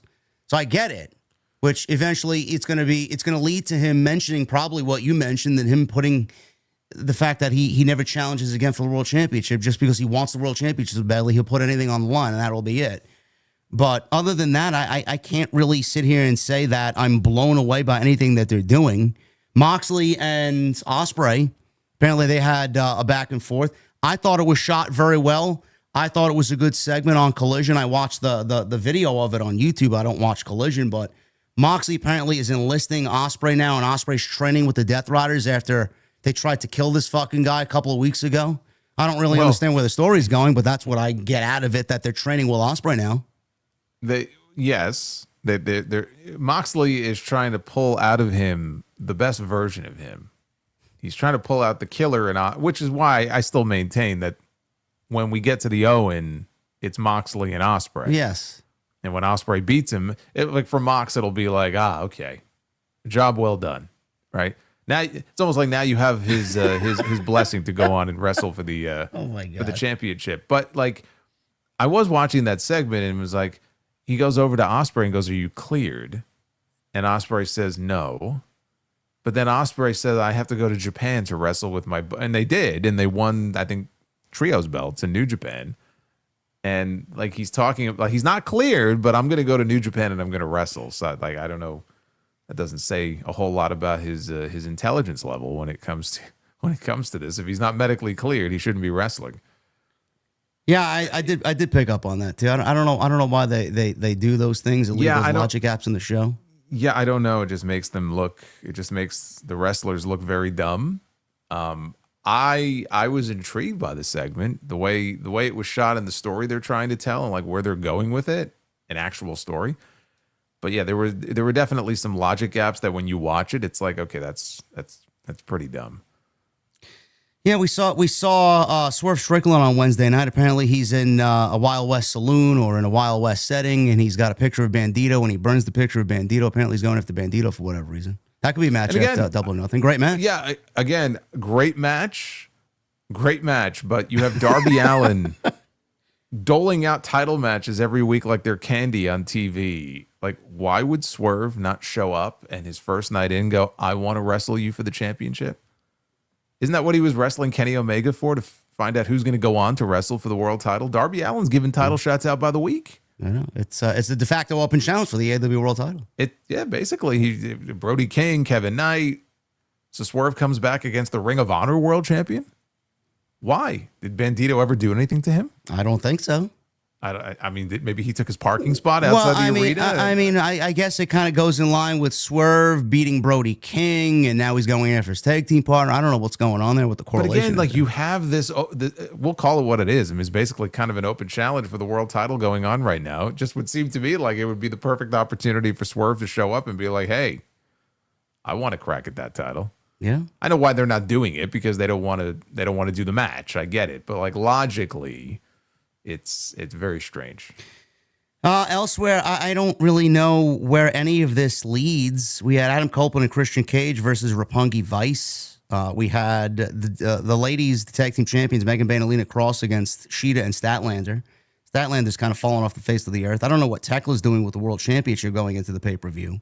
Roosh wrestled somebody on the show. I don't know why. And then Darby Allin and Brody King for the AEW World Championship. Again, great match. I had a fun time watching it. Brody was like 7-0, 8-0. He got the championship match. Darby retains. I mean, I don't really find myself overly excited about any of this. MJF came out at the end of the show. Kevin Knight's watching from the crowd. And that's the match on Wednesday. 3-hour Dynamite on Wednesday. It's Kevin Knight versus Darby Allin in the main event. Well, 2-hour Dynamite and then an hour of Collision. Oh, is that what it is? Okay. So I won't be watching the third hour then. Good. Yeah, we have another 3-hour block of wrestling, and it may not be the only time they're doing this. I know with all the sports and everything, Collision is getting bounced around, but yeah, I mean, look, they had 5,200 people in that venue last week. I don't remember where they were, but they had 5,200 people, which was the highest domestic Dynamite attendance in 2 years. Yeah, why did that end up being that way? What happened there? Well, in terms of like it being that that particular high, city, yeah. I don't know. Where were they on Wednesday? I don't remember. I was trying to remember. But I bring it up because last I checked on WrestleTix, and again, I don't remember where they are tomorrow either, but Fairfax, Virginia on Wednesday. Yeah, this past Wednesday. Yeah. So they had 5,200 people there, and then I think tomorrow night, maybe it's half that. Maybe not even, maybe 1,500. Fuck! Wow. Yeah, it's not looking good. So very weird. Like one city could be very strong, another city not very strong. Obviously, Double or Nothing. They think they got 12,000 out. I want to say the capacity there is going to be 13 or 14. So they'll have plenty of people there. But yeah, the last numbers I saw for tomorrow were not good.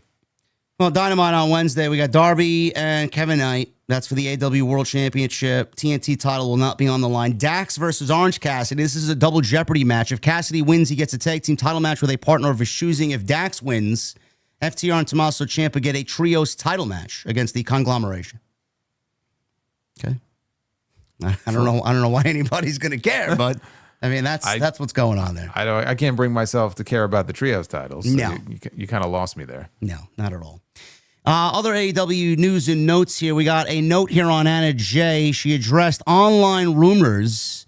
She says the only thing out of everything that's been posted about me that's true is my contract is coming up. Now she addressed the speculation about her AEW future on Twitch.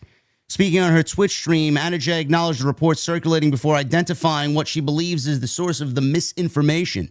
A lot of stuff going on online that you guys have been seeing. A lot of it is not true. I guess allegedly the source was someone I used to work with, and he no longer is working for me as of a few months ago. So I don't know what exactly is true or not, but apparently it came from him. The only thing out of everything that's been posted that's true is that my contract is coming up. No big deal. I mean, everything else that you guys have seen, pretty much bullshit, Anna Jay said. So that's when things took a weird turn out of nowhere. Jack Perry, who is dating Anna Jay, jumped in on her Twitch stream, flipped off the camera, and aimed straight at Sean Ross Sapp, who apparently reported the original story.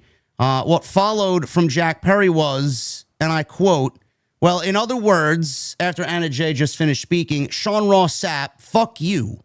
And then Anna Jay immediately tried to shut it down before things got worse. And she said, no, Jack, no, Jack.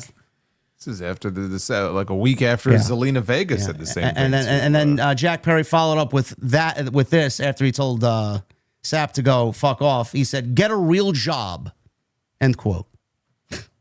I don't know what's going on. He's the brunt of a lot of online harassment from these pro wrestlers lately. I don't know what's going on. Hey, yeah, they're talking about him. So I guess all they're doing is giving him a lot of attention. I guess I don't know what's going on there, but for reporting the news, for reporting the news, which more than likely Anna Jay looks to be on her way out. She came back on Collision. She wrestled Willow. She lost. I don't know what's going on and where she's going, but it's been growing speculation that her days in AEW are probably coming to an end and that she'll probably end up at the Performance Center. If that's the case, good for her.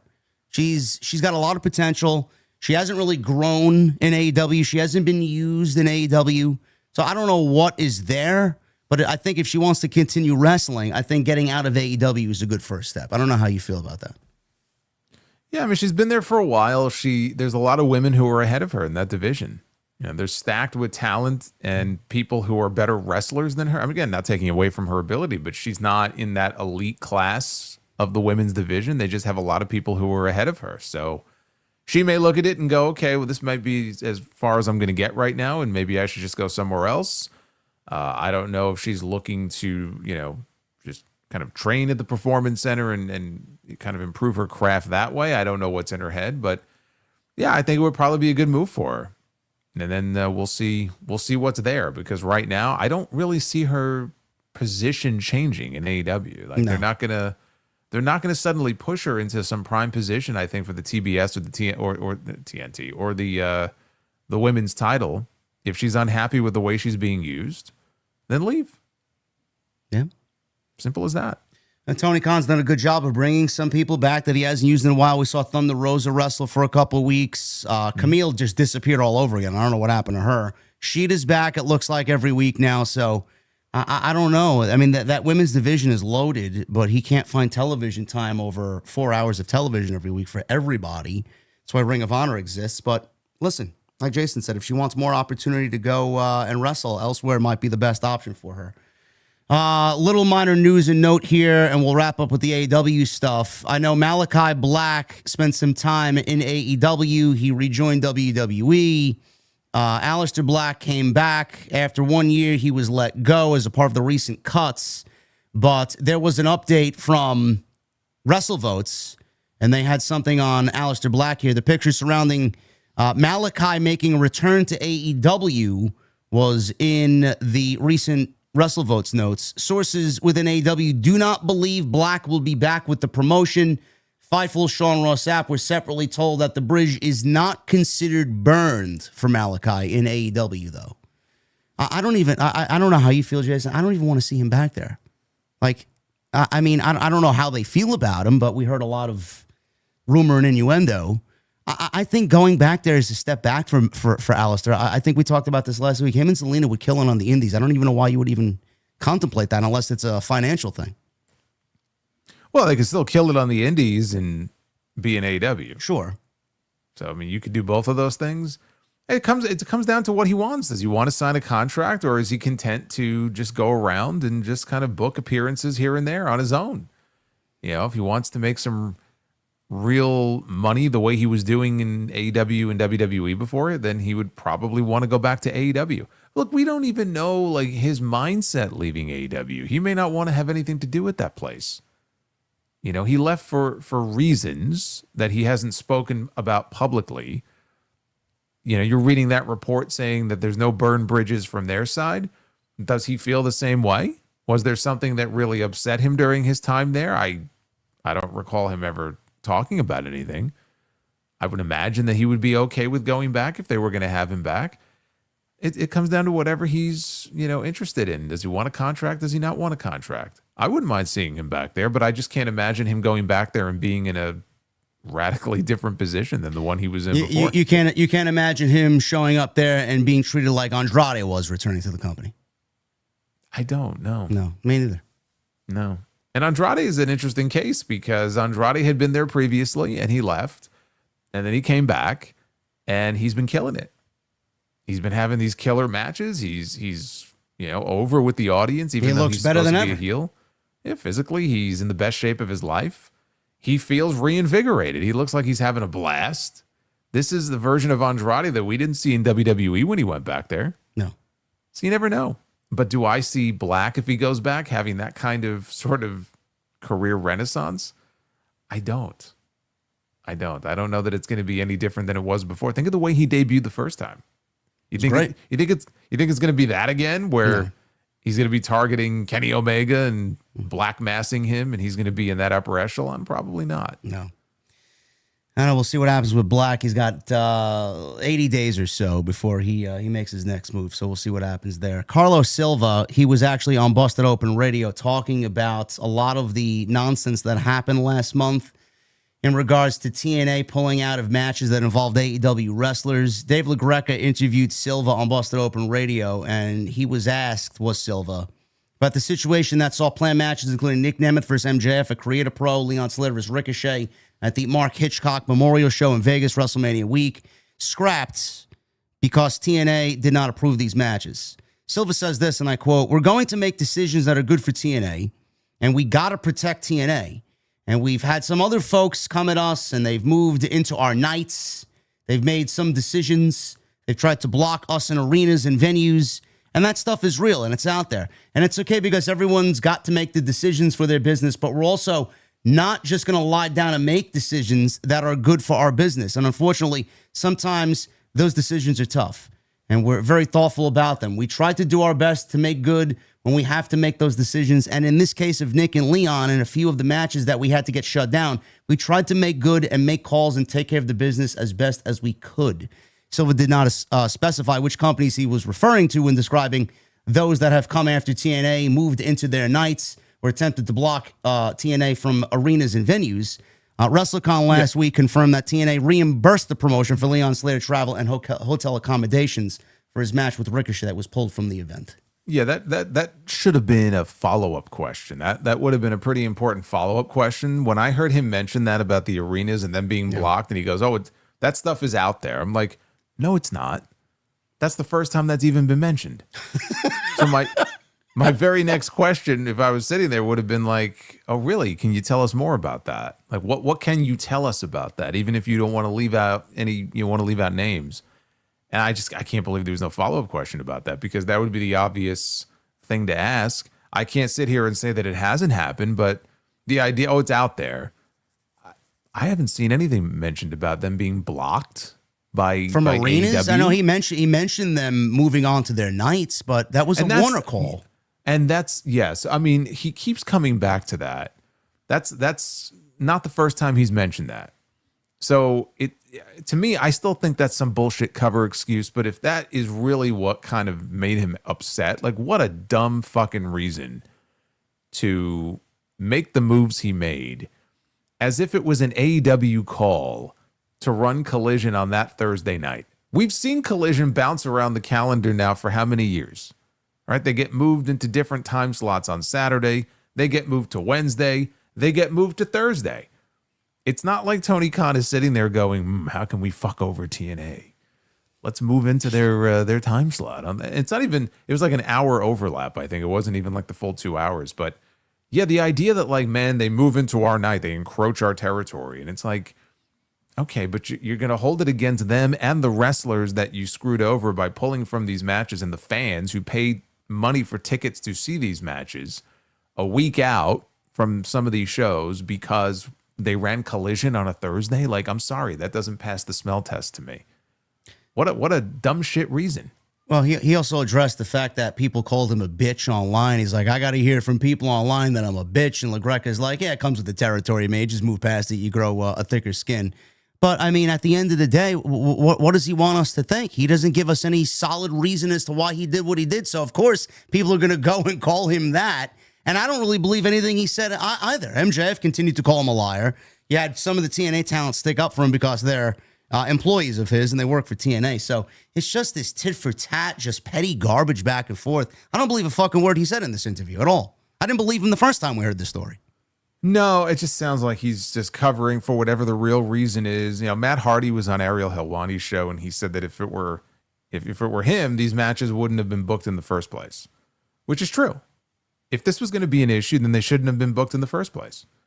And then whatever it was that irked him, if going forward he doesn't want his talents in the ring against AEW stars, that's fine. But the whole issue and the reason that he was raked over the coals and people called him a bitch and all these terrible things is because of the suddenness of it and how many people got screwed over because of it, which was a bitch move.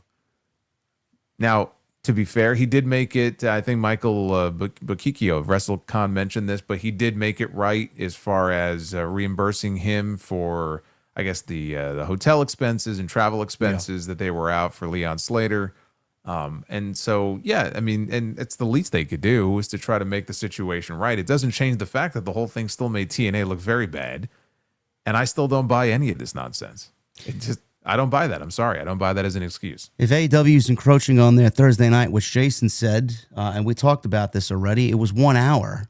Like, book your fucking show the way you usually book your show and take it as a fun thing, man. Competition's fun. We as fans love competition. Put on a better show that they're putting on. Use it as a way to enhance your product instead of just sitting back and like, "Oh man, they're now operating on our night, man. Let me bitch and complain about it and do the pettiest things." Come on, but man. Dude, like, but Kikio gave an interview. I want to say it was to Post Wrestling a few weeks ago, and he said in the interview, he goes, "Guys, like, Leon wasn't losing that match." Like, yes. I'll just tell you, Leon wasn't losing that match. And so to hear Carlos Silva be like, "I've got to protect our talents. I've got to protect TNA." What are you protecting him from, dude? He was winning the fucking match. He was very likely not losing. I mean, at the very least, I guess they could have done some sort of draw or something. But, like, the guy came out and said, "Guys, he wasn't losing." So like, what are you protecting them from? Well, even with the MJF Nick Nemeth thing, I don't know if Creator Pro is streamed anywhere. I mean, is there any way for us to see that match and the outcome of that match? And additionally, why did Carlos Silva expect Nick Nemeth to beat the AEW World Champion? Like you said, the match should have never even been booked if that was the case. Well, that's the whole point. That was Matt Hardy's point, and that's the point. Like, if this was going to be an issue, then the matches were approved. That's the whole thing. Everything was approved. Leon Slater and Ricochet, MJF and Nick Nemeth. These matches weren't made without, the fucking promotions being aware of it in the first place. Carlos Silva at one point said, sure, go run it. Yeah, and something happened. And so if you take him at face value, he found out that Collision was all of a sudden going to run on a Thursday. And For 1 hour. Yeah, like, give me a fucking break, dude. Come on. I don't buy that nonsense. Oh, man, pro wrestling promoters are full of shit. That's all you need to know there. Let's get into this New Day stuff. We saved the best for last year. Then we'll get to Backlash and wrap up another Tuesday night here to start the month of May. This was the big story. I was away on vacation. Of course, when I decided to go away, some major news breaks. I was in the middle of a crowded area with people around me that I didn't know. I looked at my phone and I'm like, what the fuck? How do you let go of Xavier Woods and Kofi Kingston? Now, we all thought the worst, that they were part of a second wave of cuts, and then more news started to come out about what the real story was. And I'll start at the top. We get the notification, Jason, that the New Day is no longer with the WWE. And then we come to find out the reason why. And it's the New Day was asked to restructure their TKO deals. They didn't like the deals. They were given a choice to take it or leave, and they opted to leave. Now, the New Day, both Kofi and Xavier, signed new deals as of October 2025. New 5-year extension, which I'm assuming paid them a lot of money. And then TKO legitimately, as of this week, asked them to take less pay and take it or leave. So this is according to Brian Alvarez. The deals were not up. WWE asked them to restructure the deals.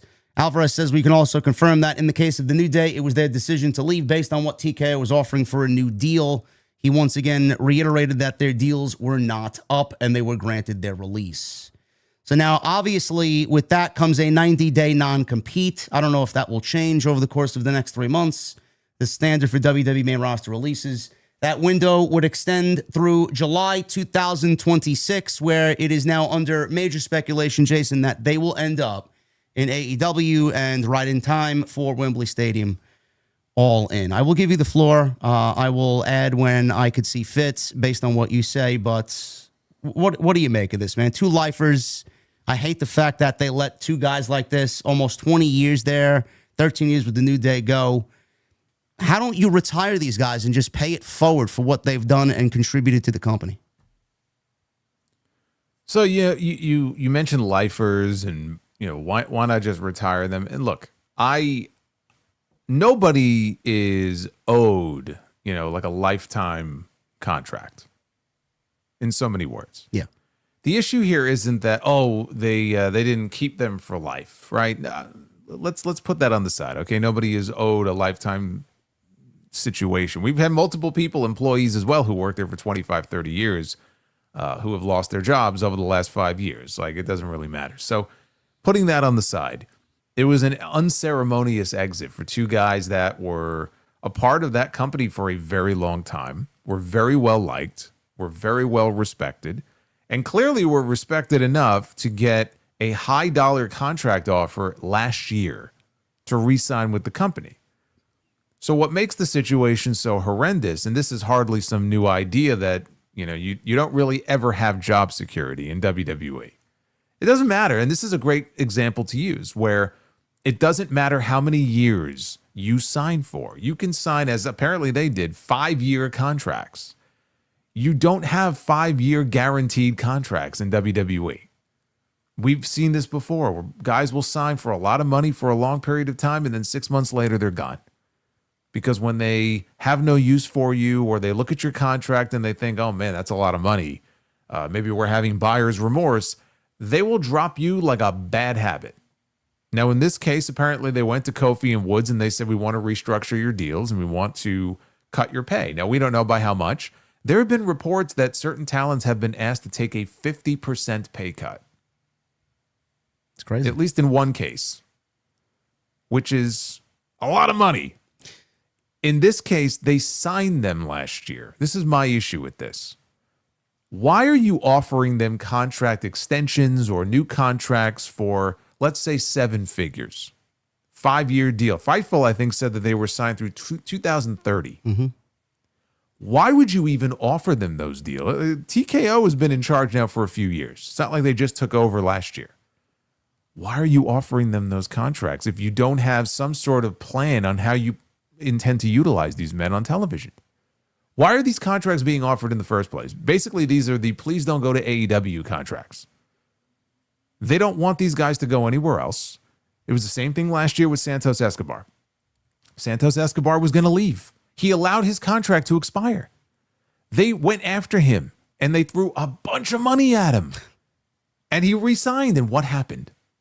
Nothing. Sat around for 4 extra months after they re-signed him. 4 months. Oh, he fell through the cracks.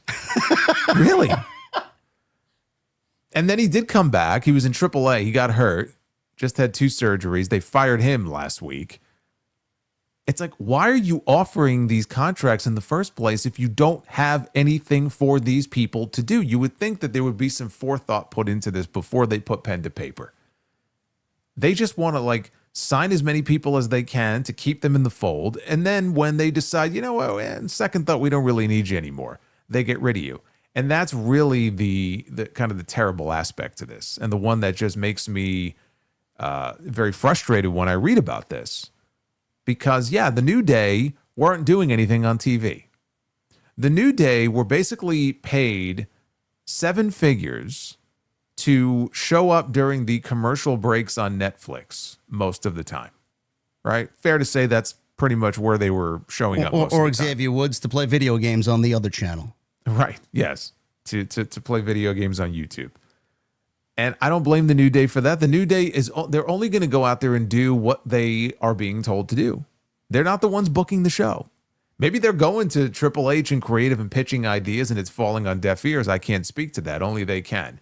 All I know is that they signed these contracts and then they mostly sat on their ass and they weren't being used in a major way. So sure, that makes them expendable.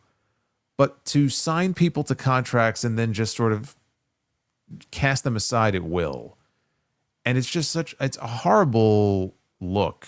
Not that they give a shit, but we get these reports coming out of WrestleMania, especially all these records that they set and record profits and revenue and these stories about the TKO executives, Ari Emanuel. My God, I don't know if you have it in front of you. Did you see the number? I have it right here. Did you see these numbers? I briefly saw some of the numbers, but is it what? So for Ari Emanuel, bro, listen to this. In 2024, Ari Emanuel made $18 million. In 2025, he made $67 million, plus 272% year over year. Mark Shapiro in 2024 made $32 million. In 2025, he made 43, plus 33%. Nick Khan made $6 million in 2024, 24 million in 2025, plus 304% year over year. What the fuck? Yeah. And Triple H, of course, as he said at the town hall, just signed the new 3-year deal. He didn't mention for how much. That's the part that frustrates me is that, all the fans, they didn't have anything to do for them, so they were expendable, and this is just the way the business works and the way the cookie crumbles and all this other nonsense.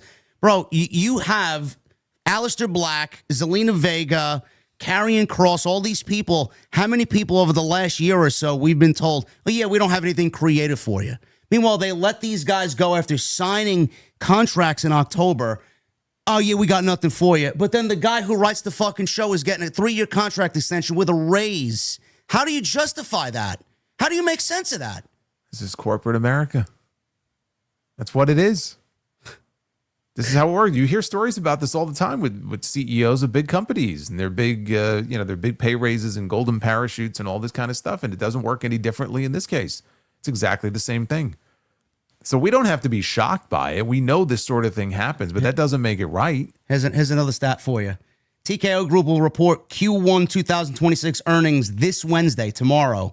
According to research analysts, they predict revenue of $1.59 billion for the quarter, an increase of 25.3% compared to Q1 2025. Ari Emanuel's total compensation for 2025 was $67.4 million. But the New Day, man, are making too much money, man. We got to let you go, man. I'm sorry. And he certainly flexed his muscle when it came to fucking up one of the WrestleMania main events this year. So, yeah, good job, Ari. Yeah, I mean, look, you have a company here that is making more money than it has ever made before. They're constantly touting new gate records because ticket prices are astronomical. They've never been higher, right? All of these great successes and excesses that this company is enjoying. And apparently, and the New Day are not the only ones. The reports are that they're going around and they are offering to restructure a lot of talent contracts and asking a lot of talents to take pay cuts, as if the company is struggling. Now, I know Endeavor is saddled with a lot of debt, but it just doesn't seem to jive. The talent, I said this the other day, the talent, they are the engine that makes this thing run, right? They should be your most valued asset outside of the fans, right? Yes. But without the talent, there is no wrestling, there is no WWE, and they're going out there and they're putting their bodies on the line. And again, they are responsible for a lot of their road expenses, and they have to buy their own health insurance and all of these things that they don't necessarily work that way in other places, in other industries. So you take all of that into account, and these stories about them being asked to take pay cuts, it just makes you shake your head. And in the case of the New Day, good on them. They said, no, we're not going to do that. And they requested to be released. It was their request then at that point to be let out of their contract. And WWE gave them their 90-day notice of termination. They're still technically under contract. And good on them. Because why should they take a pay cut? They signed the deal last year. Own up to what you committed to. We're making a commitment to you. We're going to show up to work every single week, and we will be here, and we will do whatever you ask us to do. If you want us to go out during a commercial break and cut a promo, fine. If you want us to go in the ring and put our necks on the line in a match, fine. We'll hold up our end of the bargain. Now you hold up yours. And it doesn't seem to work that way, right? All the power is basically consolidated on one side and not the other. There is no such thing in WWE as job security, unless you are like a Roman Reigns or a Cody Rhodes or someone like that, maybe a CM Punk. Outside of a very concentrated few, everybody else falls into this other category where they could be on the chopping block at any given moment. And so it doesn't matter what kind of contract you sign. It's not real. You're not signing a 5-year contract. It's not really what's going on here. And so I'm sure there's a lot of people in the company morale-wise who are looking at this, and they all love New Day, and they're probably looking at this like, fuck. And maybe they've been asked to take a pay cut too. I wouldn't be surprised if some of the names on that original list, whether it's an Alistair or a Santos or somebody else, were asked to take pay cuts. And they said no, and that's why they ended up on that cut list. Maybe, yeah. Would not shock me in the least. Now, is that a breach? Is that a breach of a contract from TKO to the performer, or is that not? No, because I'm sure they have language written into the contract that protects them from this sort of thing. That says, like, we reserve the right to release you, or whatever the language would be. I'm sure there's language in the contract, and again, performers should know this because they're signing the contracts and they need to know what they're signing. And I'm sure in a lot of cases they do, and they accept it. Because they want to work there, they are making good money, and so they're willing to take that risk, right? No one's forcing them to sign these contracts, and I understand that. But that's the point. Like, the way the contracts are probably written and all the fine print and everything, like, again, it's all in favor of TKO. It's all in favor of WWE. There are probably very few no-cut contracts in that company. I don't know how many there are. I'm sure there are some. But, like, if the New Day went to TKO and said, we want a no-cut contract, they're not going to get that, right? They're not going to give them that. Well, who's got a no-cut contract? I think the people who have a no-cut contract asked for a no-cut contract, and they didn't think at all about not giving it to them because it's probably Roman Reigns and Cody Rhodes. But those are guys that they won't cut anyway. It was someone who has a good lawyer or a good agent who knows to ask for those things. Yeah. So, yes, I'm sure some of them do have it, and it's like, hey, we're going to try to get this put in there. And maybe they play hardball, and it's like, okay, you either give it to us or we're not going to sign. So, yeah, like a Roman Reigns or a Cody Rhodes or someone like that, if it came out that they had no cut contracts, and I don't know if they do, but if they did, I wouldn't be surprised. Yeah. I'd have my lawyer or my agent put something like that in there, absolutely. But like this notion, and I gave the example on my show of Bret Hart in 1997, who signed a contract, a 20-year contract. You remember this? Yes. in 1996, he had the option to leave. He didn't want to leave, but he struggled with this because he was being offered millions of dollars and he opted to stay at a time when business was not great. Vince gave him a 20-year contract. Not even a year into that 20-year contract, Vince goes to him and says, I can't afford to pay you. So maybe we could restructure this in a way where you get paid more. We'll defer the money more to the back end of the deal. And like, imagine if you're being told this by somebody whose company is on the verge of bankruptcy. Why don't we defer all of your money to the tail end of the contract in 10 or 20 years? Like, get the fuck out of here. This company may not be in business in 20 years. And at that point, it was where Bischoff offered him what, $9 million for 3 years? Well, but he told him no. Yeah. And that's when Vince was like, well, then I'm going to have to breach your contract and I give you permission to go negotiate with Turner. And yeah, he got like a $9 million deal. It was like $3 million a year for 3 years or something like that. And he signed it. And then Vince went to him and said, oh, wait, I can afford to pay you now because we have more money coming in. He's like, no, it's over. It's done. I already signed with them. So there are examples of this in the past where you may be asked to restructure your deal. But this is different, though. This is a company that has the means, if they want, to pay people what they promised that they were going to pay them, and they're opting not to. Even though they're making all of this money hand over fist, and they're $50 million a year minimum from these Saudi shows, and everything else that we can talk about, and that they throw in our faces any given week. And they're going around saying, you need to take a pay cut.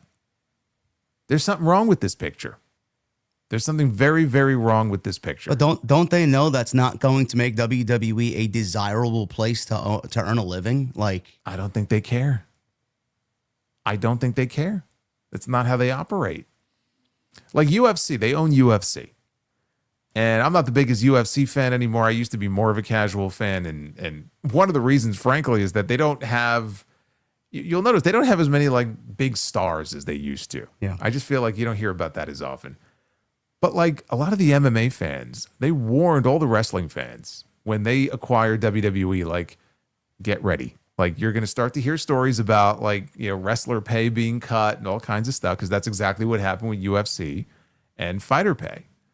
And even to this day, there's still a lot that's said, a lot of discourse online around, low fighter pay in the UFC, not a lot of big names anymore.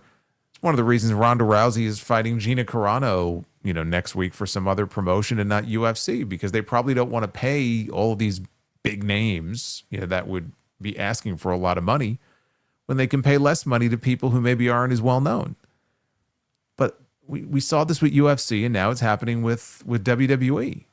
There were people that they wiped out when they first acquired UFC who had certain like ex-fighters who had certain positions, kind of like as a thank you, and they were put on payroll. They were the first ones gone, like Hall of Famers that they just fired. Chuck Liddell, gone. They don't give a shit. It's just the bottom line and how much money can we make and how little money can we get away with paying these people. Ultimately, that's what it comes down to. And as we know, there's no union, there's no collective bargaining agreement, in WWE like you have in other sports. There's nothing like that.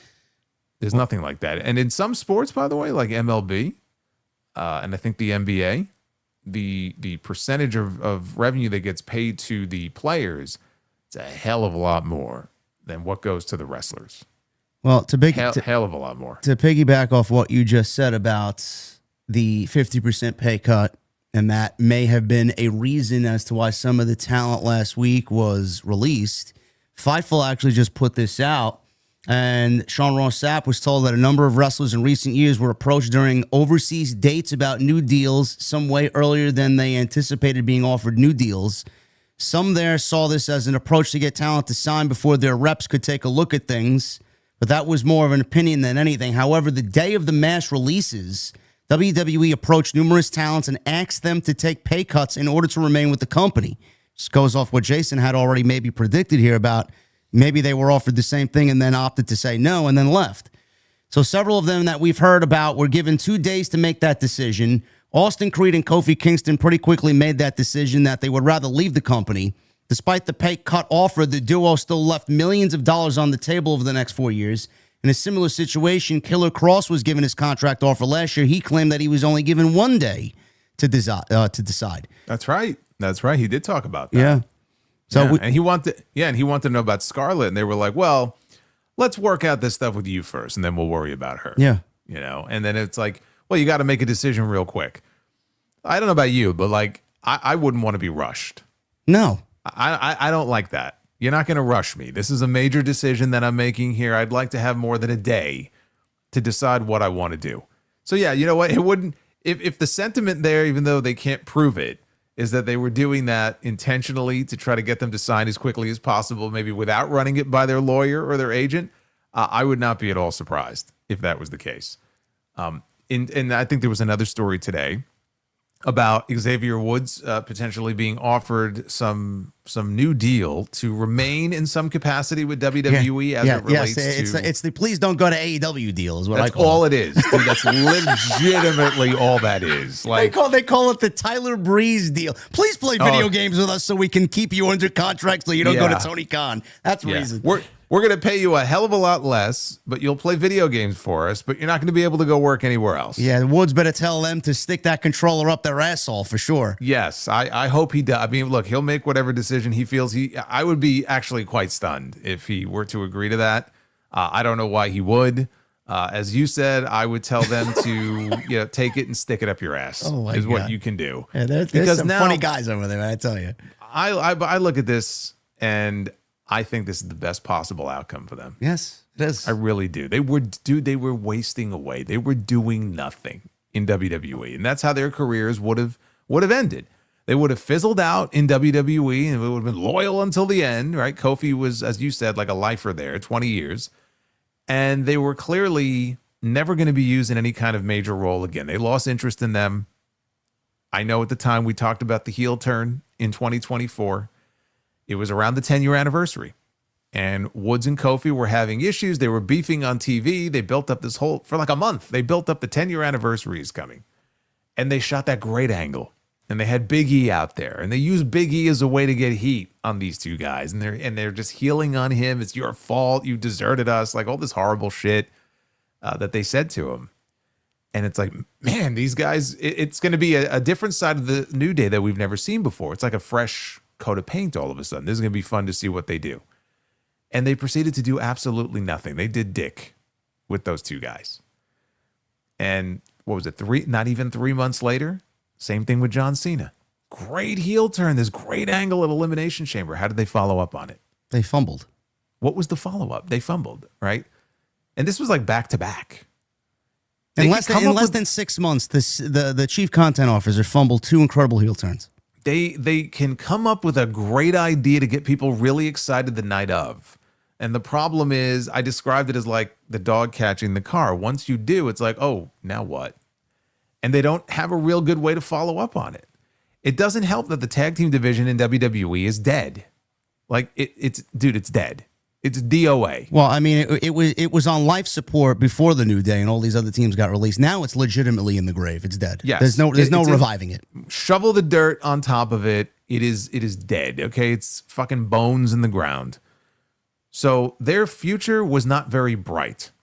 I look at this and I go, man, these guys are going to be able to command, I'm sure, very good money for themselves going to AEW.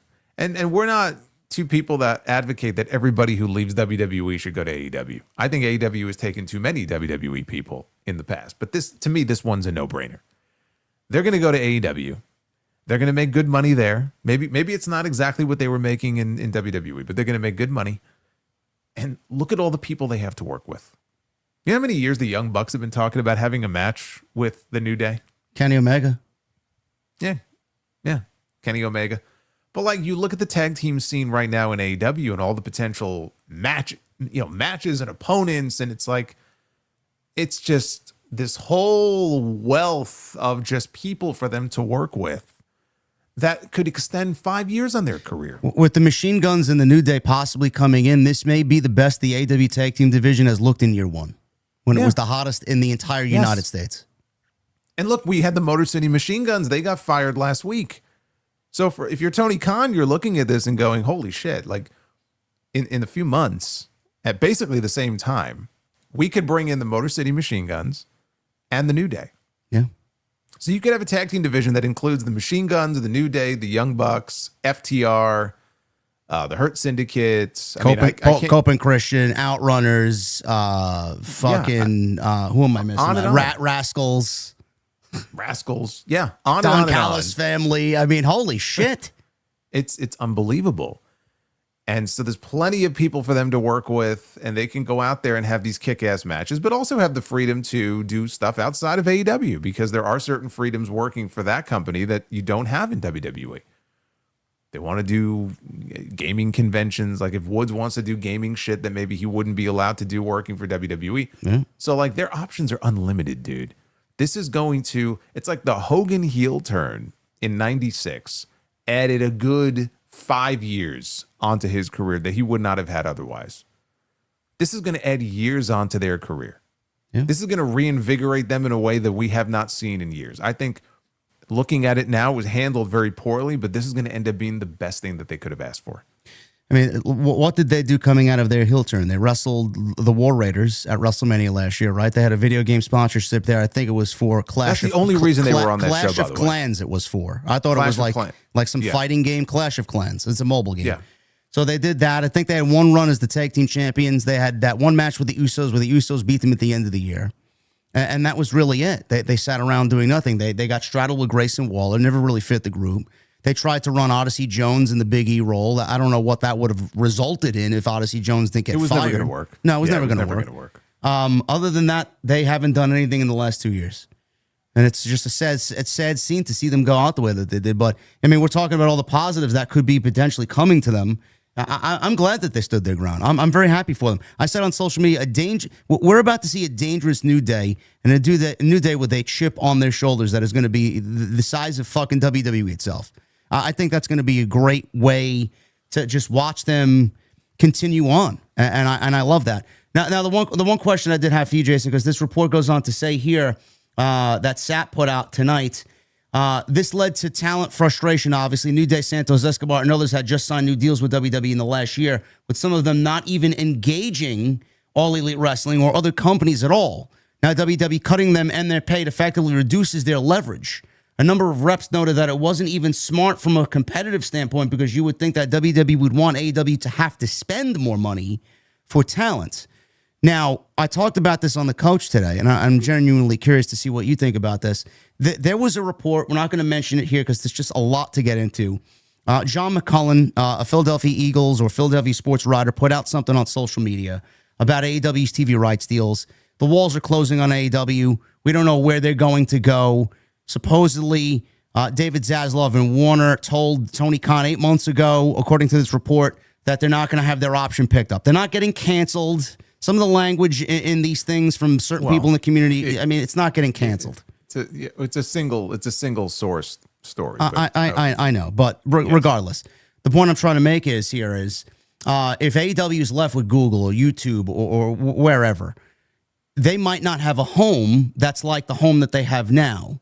Now, Tony's family's worth billions and billions of dollars. He could keep this thing running as long as he wants. But the way Tony operates the business now, he's the benchmark for what pro wrestlers make. Is WWE, the way that they're operating with these budget cuts, a way, knowing that Tony has the walls closing in around him, are they trying to manipulate the market back to what they wanted it to be before AEW, and that's the reason why we're getting these cuts and talent making less money now? Is that what they want? Oh, absolutely, that's what they want. That's one of the reasons they were so angry, I think, and hostile going back a few years towards AEW, because they felt like they were inflating the market and paying people far too much money. And so because they're paying talent all this money, it's going to mean that WWE is going to be forced to compete with them because they're competing for the same talent. They're going to have to now spend more than they would ordinarily want to spend. Right? I mean, that's what was going on, 5 years ago when we heard about FTR and the Good Brothers and people like that getting these gigantic contracts. If AEW wasn't a thing back then, there are certain teams and talents like that I would guarantee you would not be getting offers like they were getting back then. And that was under Vince. And they were being paid a lot of money to make sure they didn't go there and they would stay in WWE. So yeah, I'm sure they've been very upset about that for a very long time, and maybe this is like in their mind a course correction where it's like, okay, we're gonna bring these salaries down to where we think they should be. And is that part of it? Sure, yeah, absolutely. I don't think that's a stretch at all, and it's one of the reasons that they really were very upset with AEW. Like, why are you offering all of this money to these people when this guy's not worth it and that guy's not worth it? You know what? They're worth whatever the promoter feels they're worth. At the end of the day, that's what it is. WWE doesn't get to set or dictate. I mean, I guess they have for many years, but they shouldn't have the ability to dictate what people are just going to be paid across the wrestling spectrum, which is why it's so important to have other competitors out there and not just have one company. It's one of the reasons why when that story came out a few weeks ago that Tony Khan had made a bid for WWE a few years ago, whatever you think he would have done with the company had he won, like, it's a terrible thing to consolidate that much power under one person or one company, because then they get to set all the rules. You need to have different people having, different ownership stakes in different promotions. You need to have options. The talent needs to have options, not just you and me as fans. Having options in competition is a great thing. This is one of the reasons why. If you didn't have like an AEW around right now and New Day chose to walk, where do they go? TNA? TNA. Yeah. TNA can't pay them. No. TNA's not going to pay them. Like, so where would they go, right? You want to have that number two, let's say. And so, yeah, like that to me is the obvious landing spot for them. All these people, unfortunately, who were released are not going to just go to AEW. And nor do I think he should just pick everybody up, because there were other names that we found out about this week also that were released. I don't know if they would fall under the category of being offered pay cuts and then they rejected it, or if these were just outright releases. But JC Mateo and Tongaloa were on the list as well. Yeah, they were on the list. They were released in the same day. Yes. Both were quietly moved to the alumni section on WWE's website. Mateo's run, real name Jeff Cobb, joined WWE less than a year ago. He made his debut at Backlash on May 10th in 2025. He assisted Jacob Fatu in retaining the United States Championship, where he aligned himself with the Bloodline. Following week on SmackDown, he was given the ring name JC Mateo. He won his debut match against LA Knight. Outside of that match with LA Knight, I honestly couldn't even tell you what his other singles matches were in WWE. Well, I will tell you right now. I know them off the top of my head. Go ahead. So it was LA Knight. That was his first night in, I think, and or first night in on SmackDown. And he wrestled. He was in street clothes. I remember that. Yes. And he wrestled LA Knight. He had a match with R-Truth, and he had 2 matches with Jimmy Uso. And so in a year, barely a year that he spent in WWE, he had a total of 4 singles matches. And the rest 2 of which were were against Jimmy, his time? And the rest of his time were tag team matches and the MFTs. A lot of them against the Wyatt Six. As exciting as that feud was. So that is how they used Jeff Cobb during his year in WWE, and I'm stunned. I tell you, I'm stunned that this man didn't get over. He's a little bit older, yes, but that doesn't mean that he still doesn't have any value that they could kind of suck out of him. I'm just genuinely confused at how you got an accomplished guy like Jeff Cobb. We know what he can do and what he's done in the past. How you don't make him into some fucking rough and tough brute killer on the roster like a Sheamus or a Rusev. Bro, they didn't even have him fucking cut a promo. No. We heard him speak. We heard him speak words maybe twice on television. With fucking face paint on his face. Well, the face paint came after that, and he was basically he was like a mime, right? The mimes have the face paint and they don't speak. He was basically the SmackDown mime is what he was. And that's how they utilized him. Look, when the rumors first started going around that, hey, Jeff Cobb might leave New Japan and go to WWE, I talked about it on the Sound Off, and I said, this intrigues me. What interests me in that, if he comes over, at the time he was 42, I think he turns 44 this summer. I'm like, okay, I could get behind matches with him and like Bronson Reed, or him and Sheamus, him and Drew. Like, there's certain people I'm thinking on the roster, like, man, this could make for some really good matches, and then we'll just figure out what his role, what his character on the show is going to be.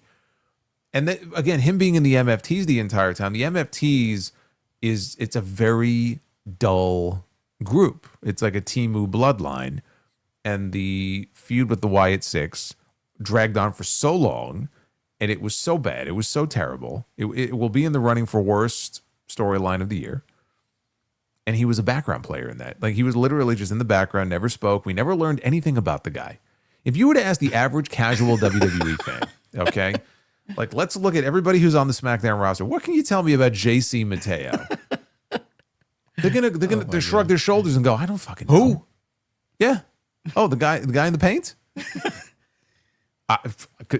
Fuck if I could tell you. I don't know. We learned nothing about the guy.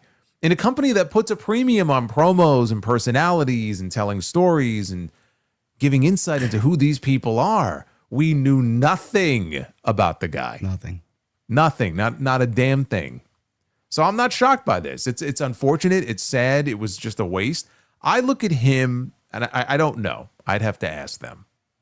But I do look at a Jeff Cobb, and I look at the Motor City Machine Guns, and I think there's a similarity there, which is that these guys were around for a very long time. The Machine Guns were a team for 18 years before they finally went to WWE. And I think it was a case where if you were to ask them now, do you regret going? I don't know. My guess would be that they probably don't regret it, because it's one of those things where if we don't do it now, then we're never going to be able to go. And do you want to really look back and go, man, I had the chance to go work for the biggest company and I said no. But man, if I would have said yes, what would have happened, right? So I kind of feel like they took a chance on themselves. They went to WWE. It didn't work out. I don't know that they necessarily regret it, but I think there's a similar... I think it's a similar circumstances there where they went, they tried it, it didn't work. Now, though, they have options to go somewhere else and be utilized in a way that's going to highlight their strengths. Jeff Cobb has been in AEW previously.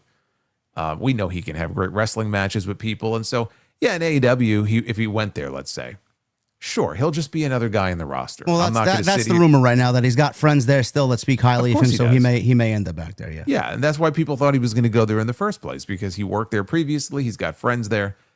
I'm not going to sit here and tell you he's going to go to AEW and, oh my God, he's going to be some big attraction on the show. He's going to be another guy in the show. Put him in the Don Callis family. Oh my God, probably. So he'll end up there most likely. The Machine Guns will end up there most likely. Again, I mentioned last week they have a Dynamite coming to Detroit, I think July 29th. I think that's like right after their 90 days are up. I mean, it's what a natural place for them to debut. So, yeah, with Jeff Cobb, they never really did anything with him. I was a big Lucha Underground guy, so they put him under a mask, but he played Matanza on the show. And he was great. They found a role that worked. You mean to tell me this multi-billion-dollar company with a huge creative team, you can't come up with something that works for someone like Jeff Cobb? Something similar to that, maybe put him on AAA, Sure. You want to put him under a mask instead of the dumb face paint. Go ahead. That's my point. That's my point. You pay all this money to these people and the roles that they put them in. It's just, I don't understand it. I don't understand the mentality. Now, Tongaloa, look. Bro, his fate was sealed when we found out week after week after week. His tag team was the Gorillas of Destiny with Tama Tonga. Yes. Every time Tama Tonga had a tag team match, he teamed with everybody but Tongaloa. So it's like, the fuck you bring them in for as a tag team if you're not going to have them wrestle tag team matches together? Yes. Now, correct me if I'm wrong. When they won the tag team titles early on, was Tongaloa handed one of the belts? Was it Solo and Tama who won the belts? And then I think they passed the belt to Tonga. Okay, so he never technically won anything. But, yeah, I mean, look, with Tongaloa, what can I say? He got 2 years in that company, which is maybe 2 more than I ever thought he would have, because he had worked there previously. He was Camacho many years ago. So they brought him in, and again, from day one, he was already, the comedic moments were already happening. He botched at his Backlash, oh, dude, there was a great one where he actually I don't know if he hit him or he kicked him, his brother in the dick by accident. There was some kind of, I know what it was. I think it was with Kevin Owens, and maybe Owens was giving Tama Tonga going to give him a package. He fucked up the low blow. He missed the low blow. Yes. He was too far away. He had to crawl over closer to Kevin Owens' crotch and then delivered the low blow a second time. Yes, but I think he hit Tama Tonga in the dick or something by accident. So like it was just nonstop comedy with him. But this is why. And I pitched this on TNT months ago. I pitched this on this show. I said that there is a way that you can get the MFTs over.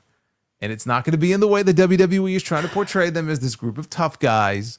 But I think there's like the gang that can't shoot straight, where you lean into it.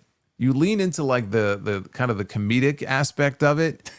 And almost in like a charming kind of way, they get over as baby faces. And I think they could have been an entertaining act on the show. Because Solo Sikoa is actually quite a funny guy. I really think that you could have made something out of them on the show, but they just insist on like Solo's coming out like he's the Godfather and he's got the jacket. Again, it's just a great value bloodline. Nobody's ever going to take these guys as seriously as that. And so they didn't do that. And Tongaloa is gone and Jeff Cobb is gone. I don't know what this means for Tama Tonga. I don't know what this means for Tala Tonga. Everybody's on the bubble. Again, except for the very, very top guys. Everybody's on the bubble. Everybody is in a position where maybe they're next to be asked for a pay cut, and they're going to have to make a choice. Are you going to accept it, or do you want to stand your ground and say no? Like, this is what I signed for. I expect to be paid what you owe me. It doesn't work like some sports where, if they get let go, they get paid the remainder of their contract. That's not how it works. You get your 90 days, you get paid for those 90 days, and you're gone. So a lot of these guys and girls are going to have a decision to make if they get that phone call or if they get pulled aside. And I'm not going to judge. They have to make whatever decision is best for them and is best for their family. Tony Khan can't sign everybody. So I don't begrudge them if they want to take a 50% pay cut. If I were in their shoes, I don't know that I could do that. Well, it's multiple stars have already accepted the pay cut. So, I mean, clearly there's people that want to be there no matter what. Well, either that or they're still getting paid very well. Maybe they're getting paid 50% less, but they're probably still making very good money. I'm just saying, like, and I can't say for sure because I'm not in that position, but I just feel like if we had made an agreement and this is what I'm supposed to be paid, and I haven't done anything wrong, but you want to cut my pay by 40%, 50%, I'm going to have a very difficult time accepting that. Yeah. Because to me, that's just a slap in the face. And at some point, you got to put your foot down. And if you feel like, man, I know I'm worth what I signed for. That's why I signed the contract. And again, this company's making money hand over fist. And you want me to take a fucking pay cut that big? I don't know that I could do that. I don't know that I could accept that. Well, there is a rumor that there are more releases potentially that could happen. This is not going to be the end of it. I'm assuming there's going to be more talent that is offered a pay cut, take it or leave it, no matter who it is. I mean, nobody's safe. You imagine like the Baileys and the LA Knights and the Rusevs and guys like that. Who knows? Sheamus. We don't know, and there's nobody that's safe. So the WWE that you, me, and everybody else has been watching for years. Vastly different place now. Nobody is safe. Like Jason said, there's no more security in anything at all. And how is that going to affect people in the future? When it comes time to choose, where do they want to sign? Are they going to think twice? Yeah. I'm sure most people won't. They'll still want to work for WWE because they're the biggest. But I think it will give people some pause going forward. Like, do I really want to sign this contract? And because the fine print doesn't favor me, I could sign a 3-year deal and think, man, I got it made. And then 6 months later, it's like I'm out the door. It's going to make some people stop and really think about whether or not they want to put themselves in that position. Contract negotiations are going to look vastly different from this point on, for sure. Mm-hmm. WWE did they released a longtime employee at the on the production side of things. Gavin O'Shea served as WWE TV production since 2020. Has announced that he's no longer with the company after 25 years. He posted a post on his LinkedIn page opening up about the impact of the layoff and what he plans to do next. So he's gone. So even guys like that, been there for 25 years, zero security. On the flip side, WWE just hired Emmy-nominated production professional Hunter Selby as the new director of show production and design, a behind-the-scenes move that could visibly impact how the company's television product looks in the near future. So we don't know what that means. I have a suggestion. Yeah. Can I make a suggestion about the TV shows? Of course you can. It's a minor thing in the grand scheme of things, but it just drives me nuts. Wouldn't it be nice to have Raw and SmackDown on most weeks open with an actual opening video? Yes. Instead of having people showing up, holding coffee cups in their hands, walking into the building. Yes, with Eminem playing in the background. Yeah. Yeah. Do every fucking week. Like, can we maybe get away from that and actually have? It is bad now, right? Now that you mention it, it is fucking bad every week. Dude, it's terrible. It's like it's really bad. It's really bad. There was a report that TKO was behind the cut of the darker characters like Aleister Black and the Wyatt Six. What'd you make of that story? Did you believe that story? No, it's fucking bullshit. I read that. We don't like the satanic imagery, man. We got to get rid of it. No, I don't buy that for a second. You know what it was? Like, Mike Johnson was doing a Q&A. He was answering questions on PW Insider. And so this was just him giving his response. He wasn't really reporting anything. He just said that there were certain talents. Among the talents, this was a story that was going around. And he mentions this, and then in the same breath, he goes, there was another talent who pointed to The Undertaker, no longer being the dead man when he makes appearances, and instead being the American badass, and citing that as an example. And I said, well, that's where you lost me. Because he made it very clear, like, after he retired, he was not going to wear the Undertaker gear anymore. Like, he said this. It would be pretty fucking weird if Mark Calloway came out and did all of his appearances as fucking The Undertaker. Yeah, I mean, he actually did make one appearance in Saudi, and I can't remember what it was. There was some sort of sporting event, and he was there to present the trophy, and he got the full Undertaker entrance, the song and the black robe and the hat. Outside of that, he has not put on the Undertaker gear at all since he retired. But he said that was going to be the case. So the fact that you have people apparently in the company who were using that as an example of like, okay, they're just putting a ban on like spooky shit. Like you have no credibility with me. Like it's all nonsense. I don't believe that for a second. A lot of cope going around, huh? A lot of copium. There's a lot of cope going around in both companies, I guess. Right? We have literally cope in AEW, and yes, there's a lot of cope going around in WWE as well. We'll keep you guys updated on what's happening with any future releases, pay cuts, and all that stuff, man. So it seemingly feels like that's dominating the news. I wish there was better news, like better television for us to talk about, but apparently this has dominated the news feeds. Outside that, and the New Day stuff, we'll wrap up here. A lot of AEW talents really just kind of put their stamp of New Day approval. MJF got things started. We heard from FTR, both Cash and Dax, Renee, MJF, Ricochet said something as regards to their being released and maybe coming on in. So, I mean, clearly we know where they're going. And Bobby Lashley even was quoted today saying that it was a fumble. You retire these guys, you take those guys to the end and give them whatever they want because they've given everything to this business. I don't think there's a person in the business that says, hey, man, I don't like those guys or those guys treated me wrong. Those guys weren't good to me. There's no one. We saw that one time before and somebody else got released. So, I mean, it's just making the rounds. A lot of people feeling the frustration. So, you can't find anybody better than Woods and Kingston. So, it's going to be fun to follow their next move. As we wrap up here, Jason, we got Backlash on Saturday. I have the card in front of me for the tentative 5 matches. Well, do you really need to read from anything? I think it's. I mean, there's so few matches on the show. It's basically committed to memory. Yeah. Well, we'll start with this because we found out what the 2 matches are going to be on the ESPN 2 hour. So, as with WrestleMania, the first hour of the show is airing on one of the ESPN networks. ESPN 2. And ESPN 2. Yeah. Right, not ESPN proper. No. And the 2 matches are going to be Braun Breaker against Seth Rollins and Sami Zayn against Trick Williams. I thought it was Io and Asuka. No, they changed it? Or no, was it always? It was always Trick and Sami. Okay, that's good. Which means, by the way, that the actual PLE outside of the free hour on ESPN will have 3 matches on it. Plus John Cena making a historic announcement.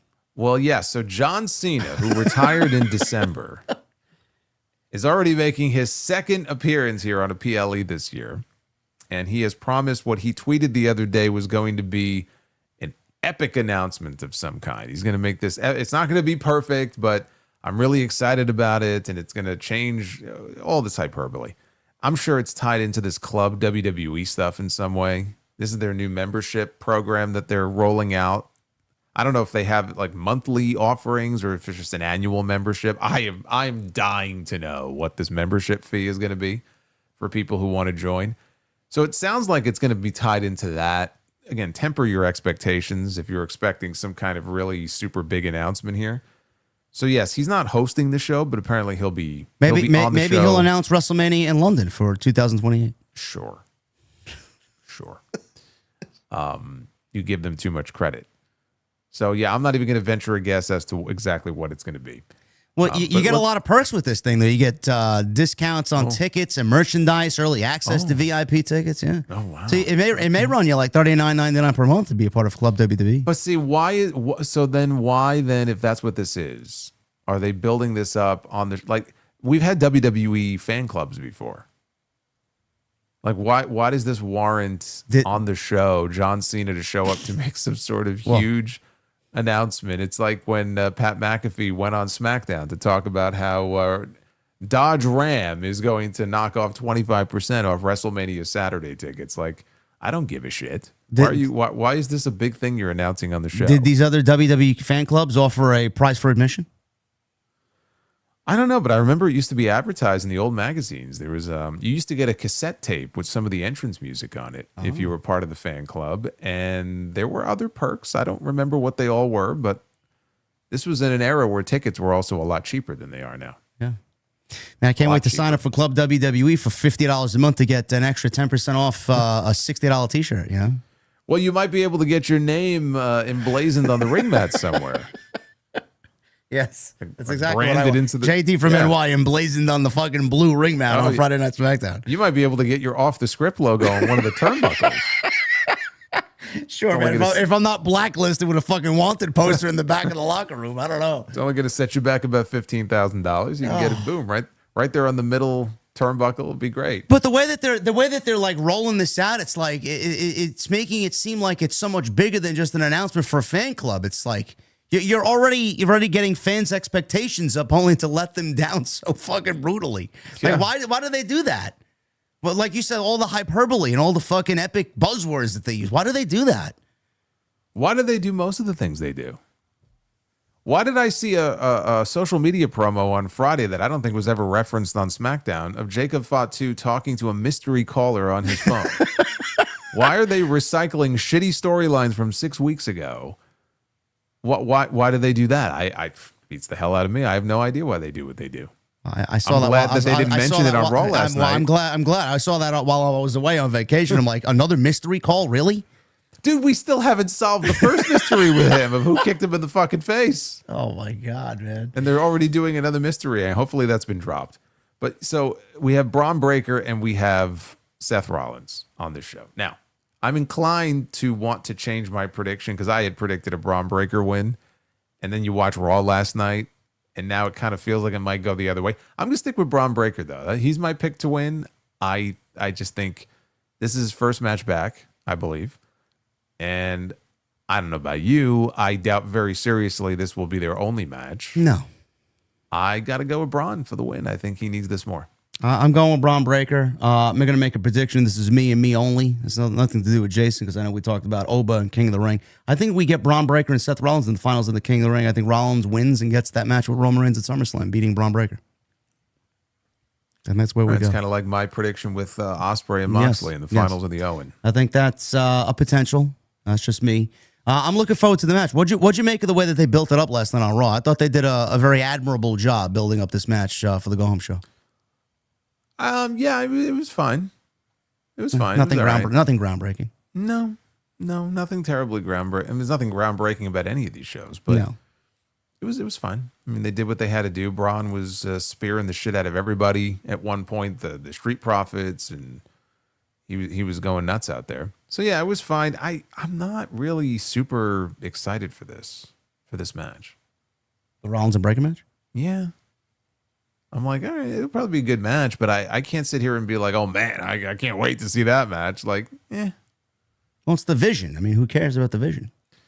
Yeah, and it's Rollins who's in this weird spot now where he was a heel, but now he has to come back as a babyface, and I'm not into it. Yeah. Yeah, the injury really kind of derailed a lot of things, and it's going to take a while for him to battle back from that stuff. But I think it'll be a good match, though, regardless. Yeah, yeah. And the other match is Sami Zayn against Trick Williams for the United States Championship. And as we said, we have the gingerbread funeral. I can't believe I just said those words, but that's what we have on SmackDown. The funeral of the gingerbread man. The funeral of the gingerbread man on SmackDown this Friday. It's going to be exactly what I put in my title on Friday night for the stream. The funeral of the gingerbread man. Like, what the fuck? Yes. 2026 to 2026. And I'm going with Sami Zayn to win the United States Championship back. Yes, I am. Yes, you thought he was going to retain the championship at WrestleMania. Now you're saying he's going to win the championship back at Backlash. I think they correct the mistake they made at WrestleMania because I think it would have been better for him to keep the belt and then keep this going and then build to Trick winning the belt instead of just giving it to him in a 7-minute nothing match at WrestleMania. So like Sammy is getting more heel heat each week. He killed the gingerbread man and all of this stuff. I still feel like you can get some length out of this feud, but it doesn't work if Sammy goes in there and just loses again. He lost the first match. If he loses here, then that's it. It's over. And Trick would have to move on to something else. I think you still get more mileage out of this, but it only works if Sammy does something, nefarious to get the belt back. Puts more heat on him. Trick now has to chase him for it to get the belt back. I'm not saying you have to drag it all the way out to SummerSlam, but like the analogy I used on the Uncrowned show today was it could be very reminiscent of Randy Orton and Christian in 2011, who started their back and forth for the world title around April or May, and they were able to get some length out of that all the way to SummerSlam. And that ended up being a great feud. So I could see this kind of playing out in a similar way. It may be an unpopular take, but yeah, I'm going with Sami Zayn to win the belt back. No thoughts on Sammy and Cody having a face-to-face in the back on Friday Night SmackDown? You don't think Sammy's eventually going to get to Cody? Yeah, I mean, they've had a lot of face-to-faces. You could do Sammy and Cody at some point, but I didn't get the impression it's something that's imminent, especially if they're going to Cody and Gunther. Yeah. I don't know. I can't. I don't know. For some reason, I can't see them taking the belt off Trick so soon. He hasn't done anything with it. He's been dancing around with fucking Little Yachty and this gingerbread man, and they're going to take the belt off. He hasn't even had one title defense yet. Mm-hmm. Yep. All right. We'll see what happens. Hopefully, they get more than 8 minutes. I would like for them to go at least 15, 16 minutes here, being that it's a fucking 4-match card. Dude, they're not going 16 minutes. Jesus Christ. Are you out of your mind? You're going to eat into their commercial time. Pardon me, we can't have that happen. What's wrong with you? Maybe I'll get some gingerbread cookies to watch the gingerbread funeral and save some of them for this match on Saturday. Sounds like a good idea, right? Sure, yeah. It's not Christmas time, but I mean, everybody loves a good gingerbread cookie. I mean, it doesn't have to be Christmas to eat gingerbread cookies. No. Come on now. No. All right. But you're going with Trick to retain. I'm going with Trick to retain, yeah. I think they just push. I don't know. Where do you see Carmelo Hayes factoring into this? I thought we get Trick and Carmelo at some point, no? Or he's laughing I think at me. we can. No, I think eventually we can.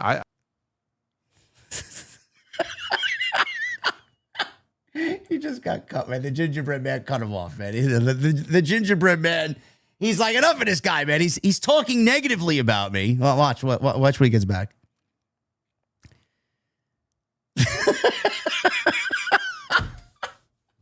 Oh my God. Waiting for him to come back. StreamYard cut him out. I'm surprised he hasn't figured it out yet.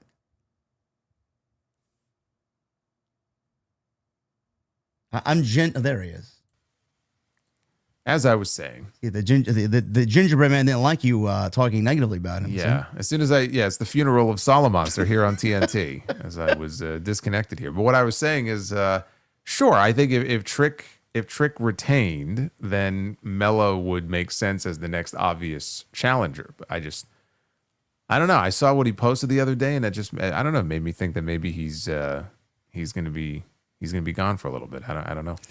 I hope not. Either that or a possible pay cut or something worse. Hopefully that's not the case. But I'm going Trick to retain, and Jason's going Sami Zayn to win back the United States Championship. Danhausen and a partner of his choosing against The Miz and Kit Wilson, as this comedy shtick has been going on for far too long. Danhausen has more segments on Friday night than anybody else on the show. I'm going CM Punk with his partner. Jason, I think, said Royce Keys earlier. You sticking with that? I'm going with Royce Keys or Jelly Roll as the partner. I'm going Punkhausen. Yeah, okay. You go Punkhausen. Look, I think Punk should go to SmackDown. So, I mean, I guess that would kind of fit. But either way, I think we're in the same camp that Danhausen's team is going to come out on top here. Indeed. I don't believe this is taking up a PLE spot, but it's Triple H in 2026, so I am not surprised. Asuka versus Io, one of the very few things on this show I'm looking forward to. I thought they had a very good sit-down segment last night where they spoke in English and then mostly Japanese, and then at the end they come face-to-face, and then Asuka spit the blue mist in Io's face and walked away as Io was selling the effects of the blue mist. This would have been great going into WrestleMania, or something like that would have been great on television going into WrestleMania, but we didn't get that. Now we're getting it at Backlash. Jason, I don't know if you saw the rumor going around. Apparently, 50% of the roster supposedly believes there's a chance that Kairi Sane shows up at Backlash. This is coming from Brian Alvarez of The Observer. He says, within WWE, it's felt there is a better than 50% chance that Kairi shows up at Backlash, at least to finish off the story. Do you believe him, and why would she want to come back? She should. I mean, look, I mean, if they came to her and she said, fuck off, I'd be like, rock on. Like, I would agree with her. But, yeah, I would love to see it just so we can get a definitive ending to the story and she gets at least some sort of legitimate send-off instead of just vanishing into the abyss and she's just sort of forgotten about. It would be nice if we got a payoff where she got involved, stood up to Asuka, everybody cheered, she got her moment, big hug with Io at the end, and then went away. So I hope it does happen. I hope they can work something out and we can get the proper ending to this story that we were deprived of when they let her go. You think this? But either way, I see Io winning this match. Yes, me too. Do you see that this potentially with Kairi could be a R-Truth situation and they bring her back full time, but with just lesser pay? I'm gonna say no. Okay. I hope that's not the case. Like you said, I hope she stands up for herself and just says "fuck off." Really. Goodbye. Yeah, sure. I mean, she's under no obligation to come back. No. I mean, somebody just fired me, and they're like, you know what? By the way, you could do us a solid and come on back. But again, she may want to do it because these are her friends, and it would make for a nice moment. So I could see it. I hope it happens.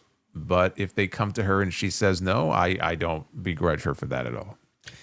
And then the main event of Saturday's festivities, Roman Reigns will defend the World Heavyweight Championship against Jacob Fatu. And the story here has been centered around Jacob Fatu wants to take everything that the tribal chief has because he wants to put his kids through better schooling. He wants the bigger houses, the cars, the Rolexes, everything that comes along with being the tribal chief. And then the Tongan death grip has been added as an aspect of the match to give Jacob Fatu a little bit more of an edge. Lethal yes, maneuver. Yes, a brutal maneuver that could kill a man if used properly. Well, you saw Michael Cole, like you clamp onto the Adam's apple and you cut off the oxygen and eventually you pass out. It's a very, very, very descriptive way to describe how the move is. Thank you, Michael Cole. Look, it's very, very old school. So I kind of, it's corny as shit, but like I kind of like it. It's a very simple move, too. Sure. So it's like it's smart. It's family related too. It's passed down from his uncle. Sure. Did you mention at all on your end the omission of the Usos back-to-back weeks? Now, Jimmy and Jay said that they were there to kind of monitor the situation so things don't get a little rowdy, and then Jay Uso said verbatim, "I'm here just to see that things don't go awry."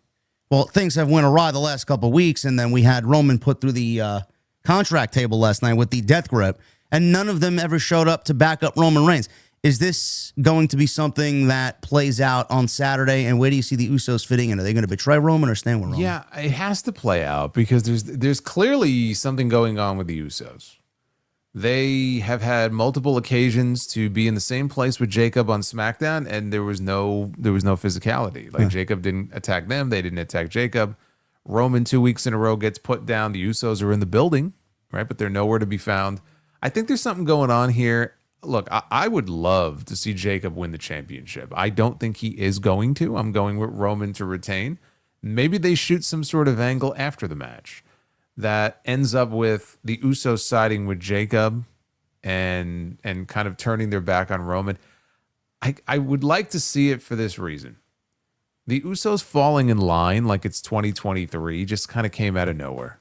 It's almost like they're trying to recreate the dynamic from like 3 or 4 years ago. And they're talking about the tribal chief and acknowledging him. And, you know, they're falling in line. And Jey Uso at least had, you know, he had really carved out his own identity. And it's like he's just back to being, you know, the Jey Uso that he was, like the right-hand man. And it kind of came out of nowhere. And part of me likes to think that, okay, they're not this stupid. They realize this guy is just manipulating them. And so they're going to stick it to him at the end of the match. So there's definitely something going on there. I can't see them taking the belt off Roman 2 weeks after WrestleMania when he just beat Punk in that main event for it. I think they wanted that belt on him for a reason. He's their guy. He's their draw. Right? At least on Raw. What do we do with Solo? I mean, I haven't even thought about what you do with Solo in this case. He's not factoring into my decision making at all. Tamatonga. Yeah, I don't care. Like, I mean, I'm sorry. Like, so what you're proposing is just, again, reuniting one giant bloodline faction? No, I don't want to. If I was up to me, I wouldn't want any of this. I mean, none of it is really connected with me because of the same old shit feeling that we got from 4 years ago. They haven't done anything over the last 3 weeks that has signified anything different. Yeah, I mean, Solo, so what role would he fill? Like, he's leading his own crew right now, and that's terrible enough. So, like, if he's involved in this, what does he do? Like, does Jacob end up leading his own crew and Solo is beneath him? Or is Solo again leading, you know, Jacob? And I don't want to see that. Maybe we get Solo leading his own group. He's got 3. Jacob Fatu leads the Usos, and Roman's left by himself. Solo Sikoa should not be leading his own faction. We may have a split of 3 different bloodline factions across 2 shows. Dude, this is so ridiculous. Like, I'm so over this fucking shit. Like, it is awful. They think this is good television. They keep going back to it because it was the golden goose for them for so long, and they don't have anything better. They can't come up with any better ideas, so they keep falling back on the bloodline. Yes, stuff. And Sami Zayn made the entire thing that much more memorable, and they don't have Sami Zayn now. There is no Sami Zayn this time around. Yeah. So they just keep falling back on the same bloodline shit over and over and over again. Well, that's Backlash. How many commercials do you think we get in a span of 5 matches post a John Cena appearance? 2.5 hours of show and how many commercials? An hour and a half, maybe? Well, I was going to say, like, in between matches, we may get like 6 or 7 commercial breaks. Like, because that's what we had basically with WrestleMania. It would say in the corner of the screen how many ads were left, and it was like 6, 7. Yeah, 4 minutes of break. Yeah, commercial lash coming up on Saturday night. Yeah, commercial lash, ad lash. That's all we got for you. Thank you very much for a great stream and a great discussion tonight, guys. It's 1:45 here on TNT is coming to an end. We're gonna get into your super chats in just a second. Make sure you guys go out there and follow both of us on social media. Everything you need for Jason's link down below. You guys know where to find me. Leave a comment.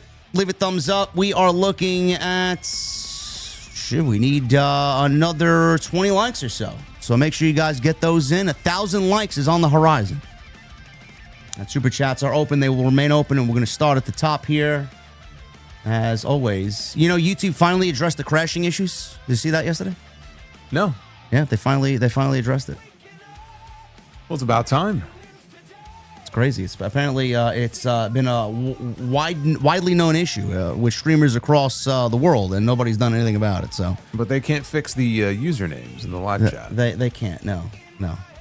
Michael Krause with the 2. JD Jason OTS TNT best of the best. Let's go. Yeah. Thank you, Michael. As always. Thank you, Michael. Caden with the 199. F the Gingerbread Man and FTKO. I would actually prefer the Gingerbread Man over anybody on the board of directors. I would prefer that the Gingerbread Man run TKO. think he would do a better job. Just give him Ari Emanuel's fucking seat at the table. Yeah. Olivia with a $1 super chat. Open challenges or what chance? Which is worse? Shit. I gotta go with the what chance. Yeah. Cringy. That's not even close. Michelle with the $2 super chat. Will Seth Braun go more than one match? Yes. Absolutely. Boss Mo Jackson with the $4.99. Hey, gentlemen. Another great TNT episode. I saw the Michael film. It was very good. Mike's nephew plays his role perfectly. 10 out of 10. Yeah, I want to see it, but I'm going to wait till it comes to a streaming service. I saw you tweet out there that you were watching The Batman on the flight back from the House of Glory show, coming back from Los Angeles to New York. What did you think about that? I thought it was good.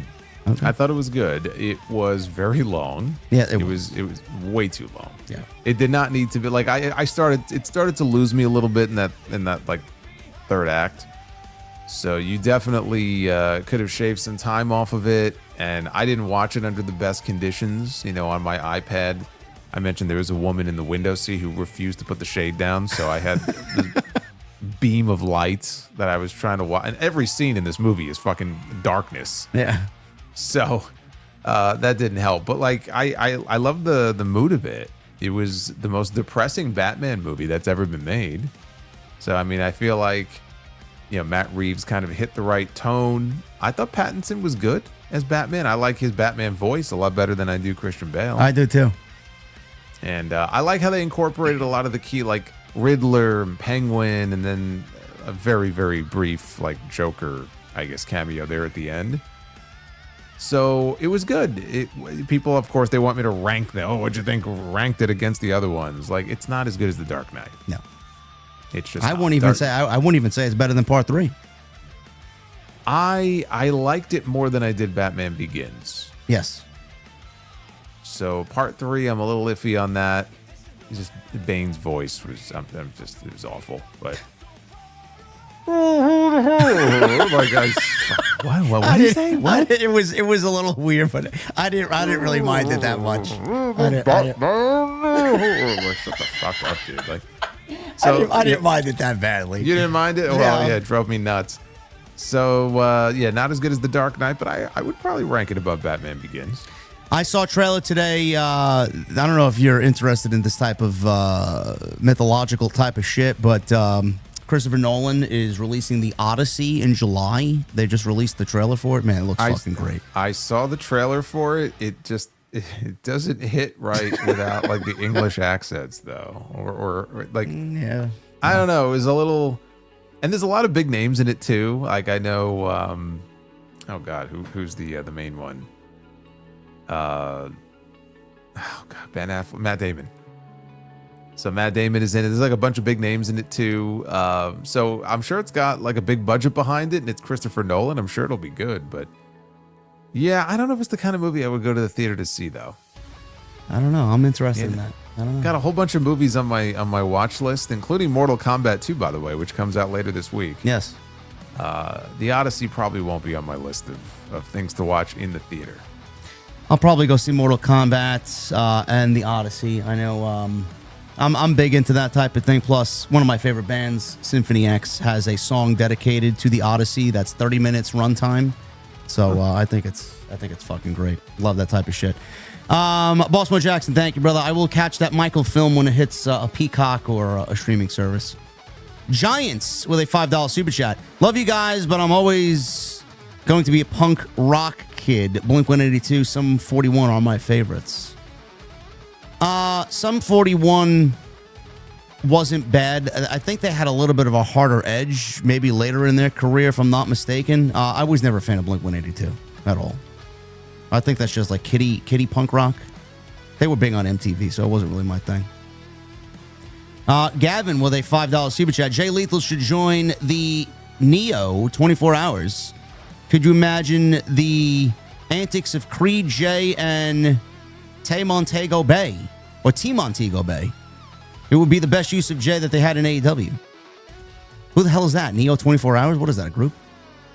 I'm completely confused right now. I was hoping you could shed some light on what he's talking about. I don't know.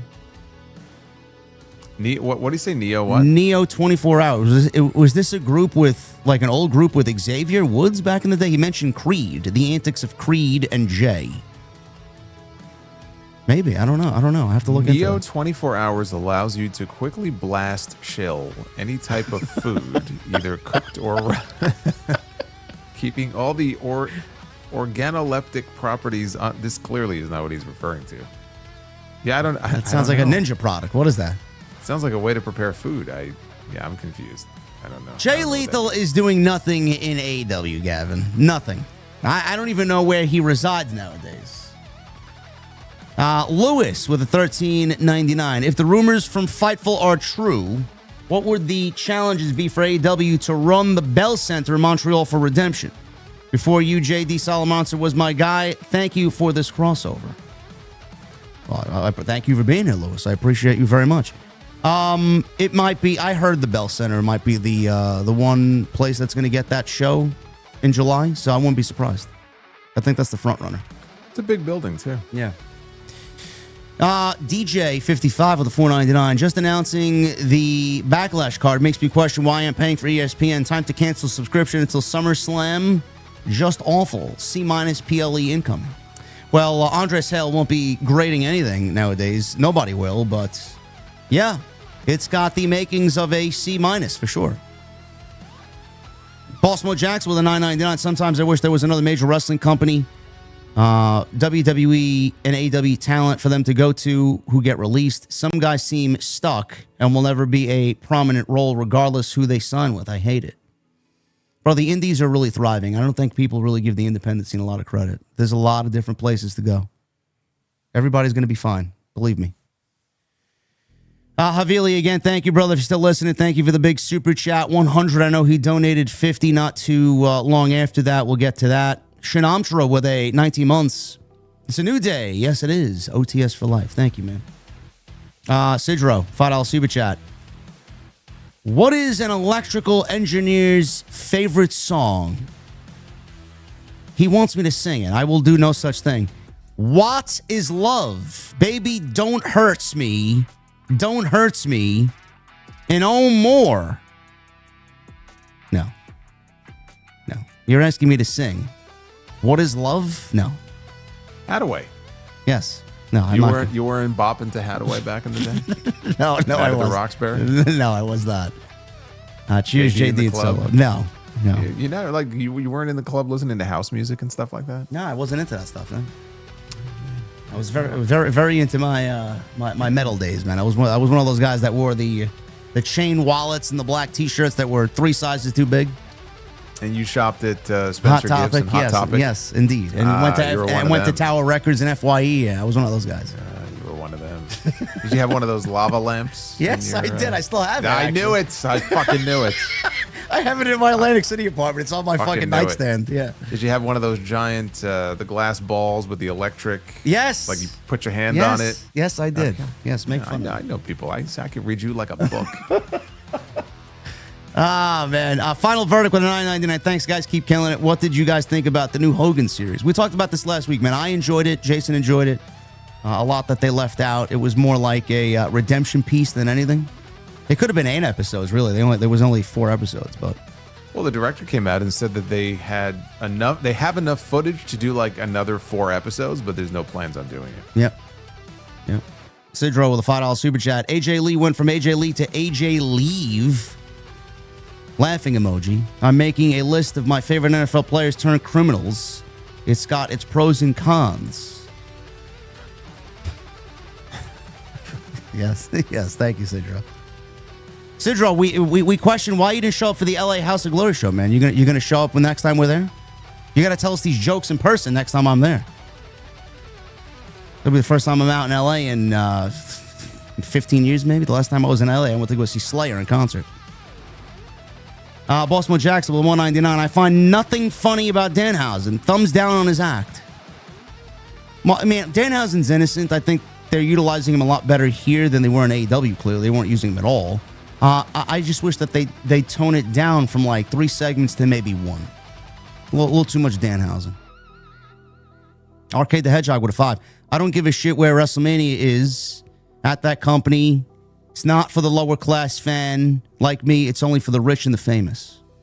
Yeah. Yeah, that's what they want. Michelle with a 2. Will we get Roman Cody 3 and who would win? No. No. Maybe if they're still champion. You mentioned last week maybe Crown Jewel, right? Well, they would still have to be champion. Yeah. If they do Crown Jewel, let's say in like October again, then that would be the match. But I doubt they're both going to be champion by that point. Yeah. Sidro with a 2. How do they serve beer on Cinco de Mayo? In Mexicans. That's terrible.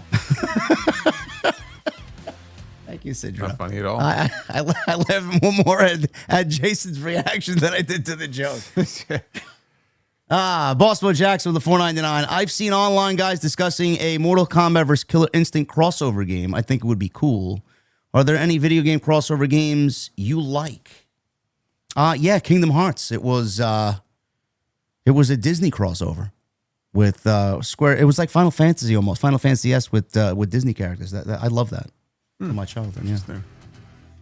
Havili with a 50. Thank you, brother. The reason I ask you when you heard WWE acknowledge the Undertaker's undefeated streak, because I remember Vince McMahon mentioned it when he faced King Kong Bundy at WrestleMania 11. Will both of you be watching the Michael Jackson movie? Yeah, I remember that Bundy match not being too good at all. Yeah, no, the Bundy match was fucking awful. You're underselling it by saying, "Oh, it wasn't very good." No, it was terrible. I don't recall them on commentary mentioning it. At that point, he would have been that was 11. So I guess at that point he would have been maybe 5-0, 6-0. I don't remember. It's possible. The first time I ever heard it mentioned was Jim Ross. After he beat Triple H at X7, and Undertaker's like laying in the ropes. He just got the 3 count, and Jim Ross is like 9-0, and that's when it hit me. Like, oh, but you may be right. Maybe it was briefly mentioned, years before. That means I'd have to go back and watch that match, Havili, and that's something I don't want to do with my time. I don't think that we'll take your word for it, Havili. We're not gonna go back and watch Undertaker against King Kong Bundy from one of the worst WrestleManias of all time. No. Speaking of crossover, I saw someone mention in the chat Marvel vs. Capcom. That was a great one. The first ever one. There was nothing like feeling that for the first time, playing that in the arcades. I have that on my Miu Mini, my little retro handheld. They have Marvel vs. Capcom on there. Yeah, great game. Very cool. Iron Man was my guy in that game. I love the big blast cannon. It's like a 50-hit combo. I think for me, who do I like playing as? It might be either Hulk or Cyclops. Cyclops was good too. Yeah, he was another a cheap guy because all you gotta do is shoot the fucking beam out of his. Yeah, I was gonna say, like, what is that thing he would always say when he would shoot the beam? He kept repeating. It was annoying. Like he kept repeating it over and over again. Like when you would shoot the beam. I'm pretty sure it was Cyclops. God, what was it that he said? I'm sure someone in the chat's gonna know that. Fill us in, chat. Yeah. Let me know. NM with the $2 super chat. Rest in peace, Gingerbread Man. Gone too soon. Yeah, he only lasted 3 weeks. Well, the cookies they go stale after a while. They do, yeah. Ken with a $9.99. Any truth to the rumor of a new authority heel faction using the name New Money Inc. is debuting at Backlash, consisting of Triple H, Nick Khan, Ari Emanuel, and the silent guy on commentary at WrestleMania? Yeah. Here it is. Optic Blast. That's what it was. Yes. Optic Blast. Yes. I'm like, shut up. Yes, that's great. I love that. Heel fan with the $1.99. I refuse to give TKO my money. I'm done with TKO. I'm sure heel fan, that's great. I'm very proud of you, but they couldn't give a single shit. They don't care. Kill Switch Red with a $5 super chat. Which scenario is more detrimental to their respective company? Punk having left AEW, or if Punk left WWE now? Thanks for your shows, guys. Punk leaving AEW. Yes, 100%. Yes. Bossmo Jackson with a $9.99. I take all WWE and AEW recent releases and start a new company. I take Parker Boudreaux, Braun Strowman, New Day, Black. That would be funny. Commentators would be Mauro Jericho. It would be cool to see another company. Keep dreaming, bro. There's not going to be a third company. We already have that in TNA. MTGZ World with a $5 super chat. Hey, JD, do you think we are ever going to find out who attacked Jey Uso before the Elimination Chamber and who knocked out Jacob's teeth. My guess would be no. No, we're not. Who attacked Jey Uso before the Elimination Chamber? Did we ever get a solid reason as to who did that? No. I completely forgot about that. The new thing in WWE so did Triple H. Yeah, the new thing to do in WWE is to just do mystery angles, but just don't have an ending. Just start them, but don't bother finishing them.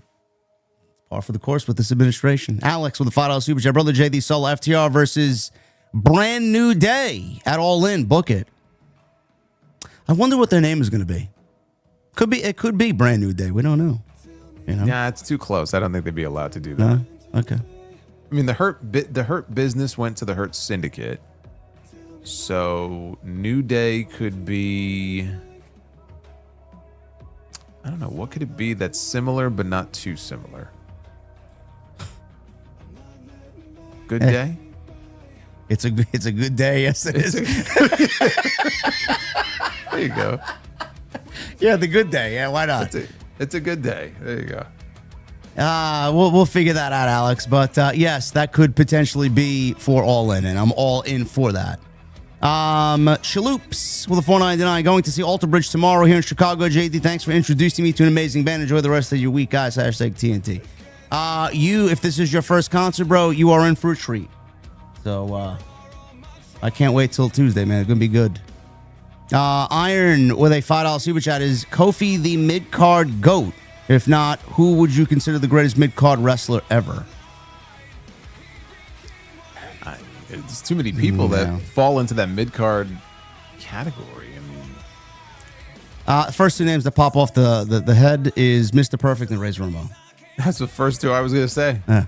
I was going to say Razor Ramon, who was never really booked like a main event. Well, I mean, I guess as Scott Hall in WCW he was, but yeah, Razor, Perfect, Jake.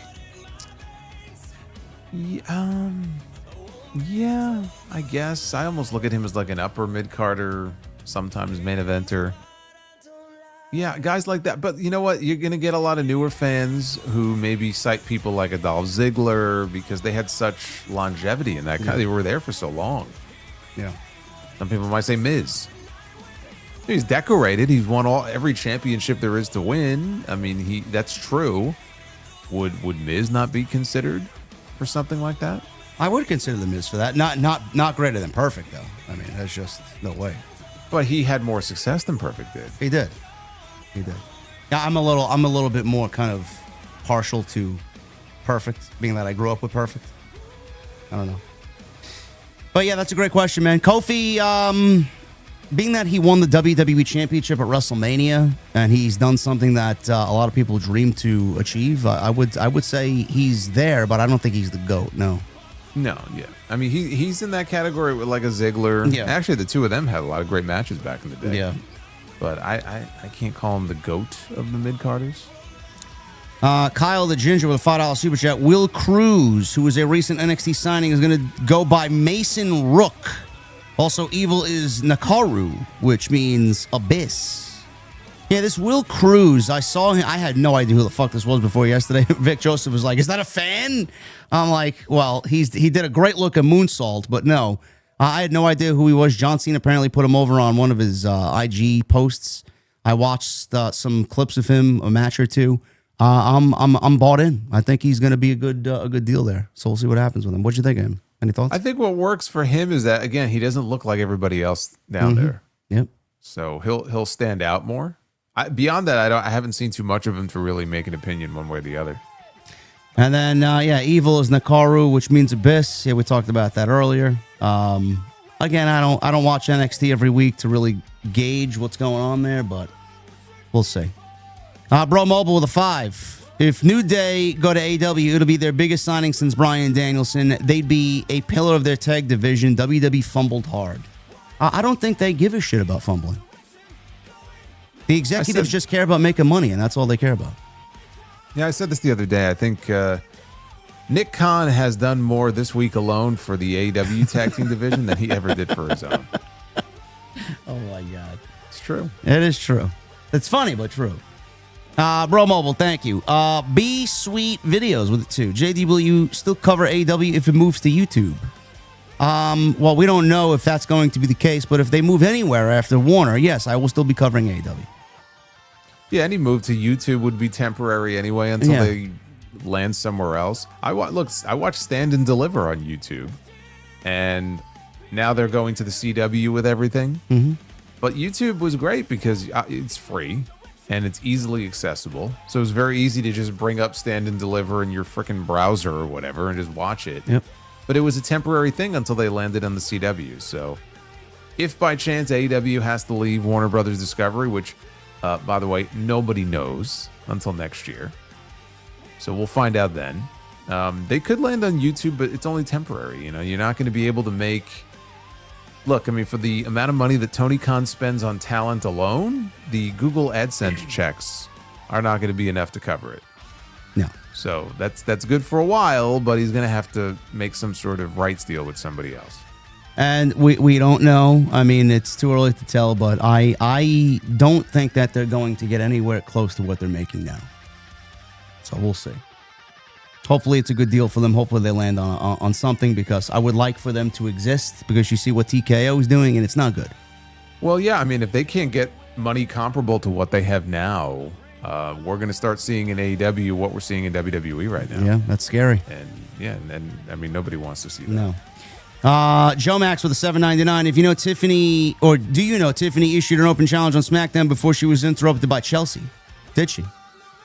I must have missed that. Yeah, that's right. She did. Jesus. She did. That's right. She said she was going to do an open challenge for the U.S. title. Good Lord. Oh, my God. Forgot all about that. Tay with a $4.99. Scarlett did say that the deal that TKO offered her on Cross was misogynistic. Do you believe it? Yes. Yes, we do. Basic with a $4.99. NXT is churning out wrestlers. There will always be someone that wants to be famous, willing to be a yes man, making everyone expendable. Yeah, WWE keeps picking up NIL prospects, and you know, there's a lot of people down there that are not on television yet. And NXT's got a massive turnover rate, so they're pumping out new talent like nothing. I mean, hell, the winner of LFG Season 1, the female winner, is gone because she wasn't progressing fast enough. Tyra May Steele, yeah. Yeah, so she's gone. Ali with a 45 months. JD and Solomon asked a question. What promotion do you see Aleister Black and Zelina Vega going to? I know they can't go back to AEW. Do you see them in New Japan? No, I don't. And we don't know that they can go back to AEW. They probably can. I mean, well, Zelina, for her, if she went, it would be her first time going.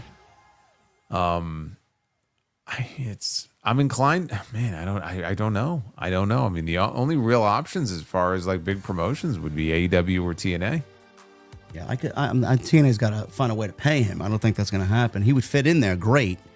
With the rumor, he'd immediately be a top contender there at the top of the card. Yeah, with the rumor of Mike Santana leaving potentially in June, we don't know. I listen. I think he killing on the indies. He's gonna make a lot of money if he just sticks to just himself and his wife. Maestro with the $4.99. WWE TKO sucks. They ask wrestlers to take pay cuts, but fatten their board members' pockets. Just wanted to say my piece. Love you guys. TNT for life. Thank you, brother. Effin' Raw with a 9 months in regards to the wrestling contract market and potential AEW inflation. A fun question for everyone. How many wrestlers do you think make $1 million plus in AEW? Quite a few. More than a dozen. Yes, quite a few. More than if I had, it's obviously in the double digits.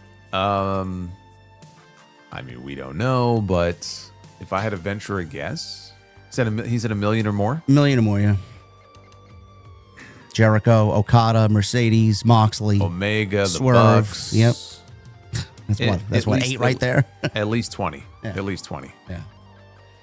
Arabian Night with a 279. Maybe at Redemption, it's Omega versus Will Owen final. That's a possibility. If we don't get it, because like Jason said, and I've been saying, it doesn't make any sense to give MJF the title and then have him lose the title to an Omega or someone else before we get to All In, because it's just right there. So I'm hoping it's Will versus MJF, Omega versus Will in the final. I could see that, but you know what? I like Jason's prospect of Will Ospreay versus Jon Moxley with what we're seeing now. I think that's just like, it just makes sense. You got to make sense of what we're seeing now. Endless Boredom with a 199. What were y'all thoughts on the TD from 20 and 21? On the TD? Yeah, what does he mean? What is the TD, bro? What are your thoughts on the TD from 2020 to 2021? Is the D close to the V on the keyboard? No, not really. It's not. Maybe I thought maybe you meant TV, but yeah, elaborate. Endless, elaborate, please, if you're still with us. Basic with the 199. 2027 Taylor Swift will be the undisputed WWE champion. Well, I mean, you know what? I mean, hey, nothing would shock me at this point. Well, Nick Khan wants Stephen A. Smith to be a part of WWE programming going into next year's WrestleMania season. So, I mean, anything's possible. Robbie with a 199. Truly a new era. The Attitude Era. TKO can fuck off. It is. Okay. I think TD means Thunderdome. The Thunderdome. I hated it. Never want to see it again. Yeah, I don't have any interest in going back and seeing any pandemic era stuff. And maybe because it's still kind of fresh. We're not that far removed from it. So yeah, I wasn't a big. I will say that it was good to at least create an environment where we had some like noise and we had something going on in the background instead of just a bunch of empty chairs. Yeah. So they did the best with what they could, but that's just not the way wrestling is supposed to be held. So I don't really look back at that period too fondly, and it doesn't have any replay value for me. No. Nothing at all about that era has any replay value. I mean, have you ever sat down and go, man, I you know what I'm going to do today? I'm going to go back and watch one of those Thunderdome matches. Nope. I might go back and watch some of the cinematic stuff. Like the graveyard match with AJ and that's the Boneyard match, something like that. But like Thunderdome, no. You mean to tell me you're not going to go back and watch Seth Rollins and Rey Mysterio with the eyeball popping out of Rey Mysterio? That was the Extreme Rules of the Horror Show. I remember that. Or Edge vs. Randy Orton with the greatest wrestling match of all time. This may be the great. It wasn't just that it was that. You got to Charlie. I think it was Charlie who was the announcer in the ring with them, and she goes, "It just may be the greatest wrestling match ever." And then they turn and look at her like, "What? Like, what did you do?" I could just picture Vince being like, "When you say it, you gotta say it this way." Vince gave zero fucks during that entire era, man. He didn't give a shit. Oh, man. Bossmo Jackson, the 499 TKO had nothing to do with these people leaving. Too funny. They don't know these people. They're total bullshit. This is great humor. TKO had nothing to do with these people leaving. They had everything to do with these people leaving. Don Stoney with a $5 super chat. Thoughts on Danhausen's potential tag team partner being R-Truth or Mr. Iguana or Elton Prince? I didn't even think of Elton Prince. No, Elton Prince he's very injured. Okay. It will not be Elton Prince. Mr. Iguana? No. Terrible. R-Truth, he's tag team one half champion. of the tag team champions. So what the hell sense would that make? Sticky Doodle with a $4.99. If you combine both WWE and AEW rosters, what would be the biggest possible matches they could do hypothetically? MJF, CM Punk, MJF Cody, MJF Roman, Rollins, Omega, Ospreay, Gunther. I mean, it's basically, combine all of the top names in both companies. Yeah. You can come up with like 25 different matches just from that alone. Seth Rollins and Kenny Omega. Yep. Swerve and Gunther. I mean, the list goes on and on. Yeah. Don Stoney, thank you very much, brother. Sticky Doodle, thank you. Also, Don Stoney with another 5. TNT fucking killing it on Tuesday nights. Appreciate this shit. I'm here for the long run. Thank you, man. We appreciate it. We love to hear. Seasoned with a $5 super chat. Solomon versus the Gingerbread Man in a casket match with JD as special referee. Who would win? Solomon's is going to win. What are we talking about? Of course, man. Are you kidding me? What kind of question is this? Mo. Unless this guy screws me over, like holds up the count or something, and then I don't know, man. Fucks me over. There may be a Mrs. Gingerbread Man that comes and interferes, and I may be in cahoots with them. See, but I'm going to be wearing a protective cup because I learn from the mistakes of others. You ain't going to get me that way. Okay. Maybe we can bribe you with some freshly baked gingerbread cookies. See, that might work. I know your secrets. I have a weakness for cookies. Mo with a 279. Could Paige's return be linked to Woods' exit? No.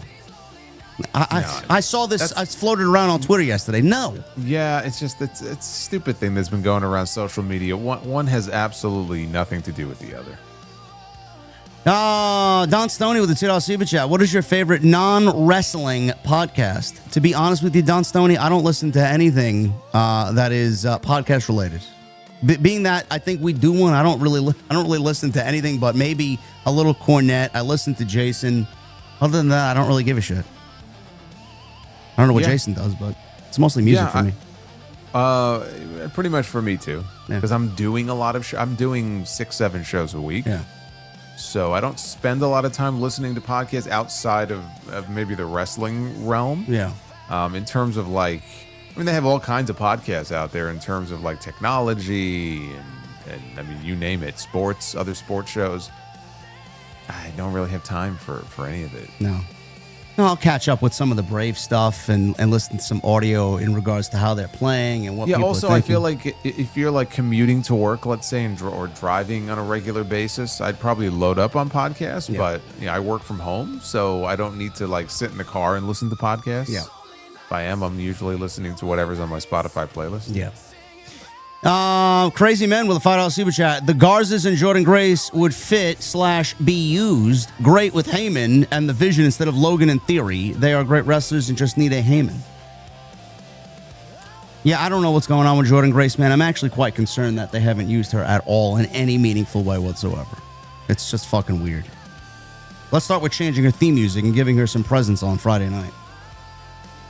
Arnold with a 10. John Cena is in more PLEs now than he was before retirement. I heard TKO is not a fan of characters in jorts. That's why Cena isn't wearing them anymore. LOL. Love your shows. Well, I wouldn't be surprised, but John Cena did say that we'll never see him in the jorts ever again. But it wouldn't be the first time a wrestler went back on his word. Furious with the 499. What's up, JD Solo? Happy Cinco de Mayo. Do you prefer tacos or burritos? Also, could you see Izzy Moreno and how do you pronounce this? Sherilyn Guerrero in WWE one day? Izzy, I could see. I'm not familiar with Sherilyn Guerrero. Yeah, I don't know about Sherilyn. Izzy, I could see Izzy. Yeah, I could see Izzy definitely. Tacos or burritos? I prefer a good burrito. For me, it's neither. Okay. Not a fan of Mexican, huh? There's so many things I can't have. So it kind of annoys me. Like there's things I would love to have and I stay away from it generally. But like the Mexican restaurants I've been to, I usually find like a good like chicken dish. Yeah. But like I'm not gonna have you're not gonna find me having like a quesadilla. No, yes. That's just not gonna happen. Yes, I had Mexican tonight. I had a nice chicken burrito tonight. I'm more of a Chinese guy. I know, me too. I know. Yeah, you know. I know. I love that stuff myself. Omega, or not Omega. OMG, it's Winky. Oh yeah, there he is. OMG, it's Winky. OMG, it's Winky. With a $6 super chat. Phone call Fatu took was TKO asking him to. Was TKO asking him to take the pay cut? He's double the gas and less brakes. Listen, man, it could be. No wonder he was so angry on that phone call. That would make sense. He stormed out of that fucking room the way he did it. He slammed the door throwing behind furniture. Yeah, he's throwing furniture around. Furious Nation with 499. So with the funeral of the Gingerbread Man on SmackDown, am I sure I'm not watching Shrek? Just awful SmackDown. Anyone like Bruce Hayes, etc., has got to go. I don't know. Can we blame it on them? I mean, it's a collective. It gets approved by Triple H at the end of the night, so that's the reason why it's on TV. HLG with a 2. Did you guys watch Blumhouse Obsessions trailer? No. But you know what I did watch? I watched the Resident Evil trailer. I did. It looked good, didn't it? Yeah. I know some people are all up in their feelings. Oh, it's not, they're not using Leon and Claire and the characters from the game. I'm like, well, I mean, the director made it very clear going into it, this was going to be its own story. He didn't really see the need to just recreate what was already a great story in the game. Well, those existing movies were very cringy too. It's like they followed some of the things in the games, but it was just cringe. Well, I didn't see all of them, but I heard that they just got progressively worse. Yeah, like the Mila Jovovich movies just got progressively worse. This one, it and again, I didn't play all the games, but of what I know of Resident Evil, it has that vibe to it. Yes. And what I really like, and I'm not saying, I don't know that this is what he's doing, but I'm intrigued at the idea. Some people have floated that maybe this is a story of like almost like a side character that you don't see, but like if you come across a note from someone in the game, like this is their experience. Like they're in that world and it's something that happened to them, but maybe like in the game, it would be something you come across from someone, like a note left behind or something, and this is that story. Like, to me, that would be a cool concept. Well, it's quite the creative mind he's got there to write a whole fucking movie on a side quest off of a possible note of somebody left in the game. Well, if that's what he's doing, I mean, again, this was people saying, man, if this is what he's doing, this would be cool. And I thought about it. I'm like, yeah, that would be cool. That would be cool. Although he did say that it takes place in the same, like Raccoon City, I guess, but like in a different part of the city during the timeline of Resident Evil 2. Okay. So he did say that. Some people were like, oh, it's snowing, though. It doesn't make any sense. And it's like, well, it's taking creative license. You know, he can do that. I guess horror is scarier when it's snowing outside. Well, whatever it is, I'm intrigued. I liked what the trailer gave us, so I'll keep my eye on that. Dingleberry with a 10, just stopping by to say, love you guys. Thank you, brother. Thank you. Alex with a $5 super chat. Buy, rent, sell on your favorite New Day moment. New Day versus Usos Hell in a Cell 2017. Big E becomes WWE Champion in 2021. Or Kofi Mania in 2019. Kofi. Kofi Mania buy, for sure. Yeah, I was there for that. I was there when he won the title. Like there were people in the crowd crying when he won the belt. Yeah, it was a great moment. I'm gonna rent on New Day Usos, and I'm gonna sell on Big E's WWE title one. Only because I think Vince fucked it up, and I think he rushed through it, and I would have waited on it. I would have done it completely different. But he did it on a fucking Monday Night Raw in Boston. I didn't think that was the right place to do it, but Big E was WWE champion, and nothing came of it. Gangrene David with a $5 super chat. I thought Jason's favorite wrestler was Doink the Clown. He'll be in the main event against Roman Reigns at WrestleMania next year. I'd rather take Doink than most of the people we see on TV. Yeah, I'll take Doink over Pat McAfee. If it was the original Doink, like Evil Doink, shit, I'd take that in a heartbeat. Endless Boredom with a 199. Former WWE talent is expendable in TKO's eyes. Everybody, like Ari Emanuel's grandmother is expendable. He don't give a shit. Mm-hmm. Favorite Nation with 499. I know they have AFC Reckoning in Poughkeepsie, New York next weekend on May 16th, but I would love if Kofi and Woods wrestled for ACW. Anything's possible, man. We'll see. If they go to AEW, they're more prone to working anywhere, really, if Tony approves it. Fiend with a 199. Hi, JD and Solo. What's your favorite club WWE, or what's your guys' WWE club usernames? We don't have one yet. I didn't sign up. You have one? Yeah, I'm not on the wait list. And no, I will not be waiting on the list either. Furious Nation with 499. Sending my loves towards Rebel regarding her ALS. Literally heartbreaking, to be honest, and it hit hard. RIP to John Sterling as well. Yes, I did watch Rebel's video. I actually started tearing up too. It's just a horrible situation. Also with the 499, Cody Rhodes and Matt Cardona mentioned these two ACW stars as the perfect wrestlers on Cody's podcast. Richard Holiday and Big Trouble Ben Bishop. Yeah, we've Richard Holiday's name has been mentioned about like one of those guys. People don't know why he isn't signed to a major promotion yet.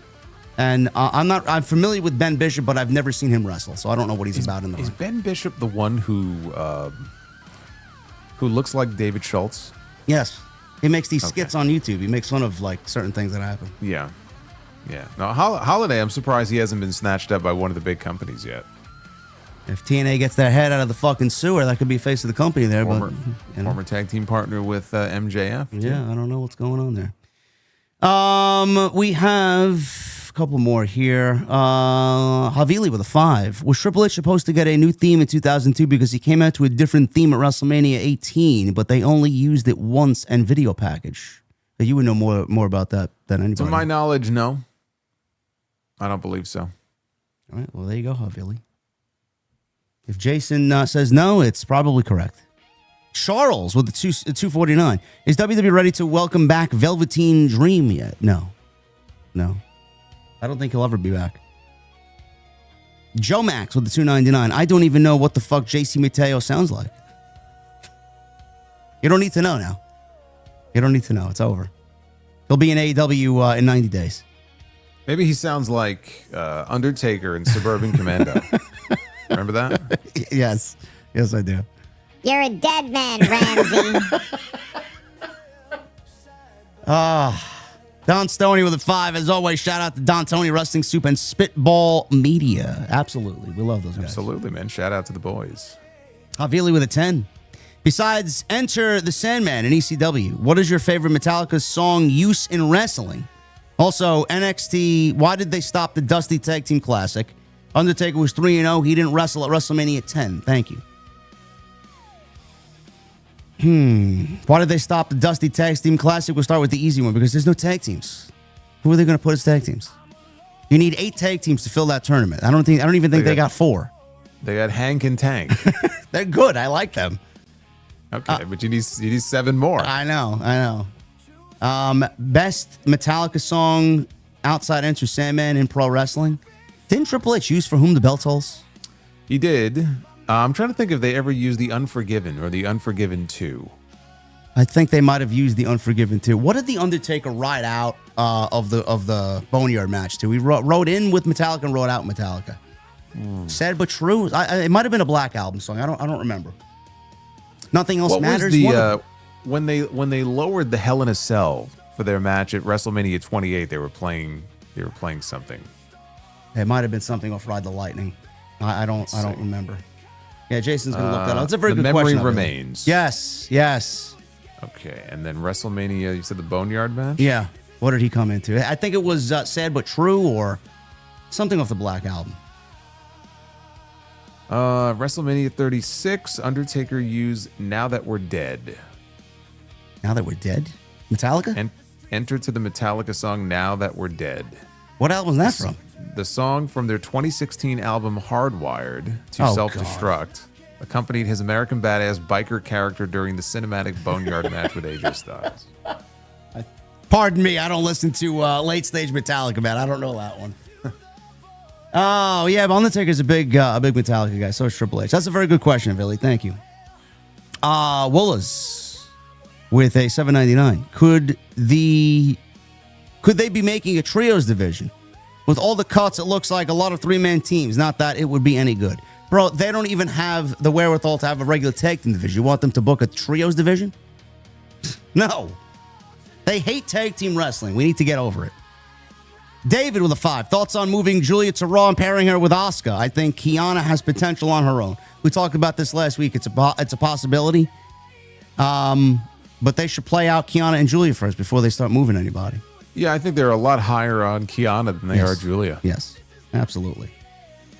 Fiore's with a 5. So from the first super chat earlier, and apologies on the confusion, Sherilyn Guerrero is the daughter of Eddie Guerrero, someone who Punk knows very well.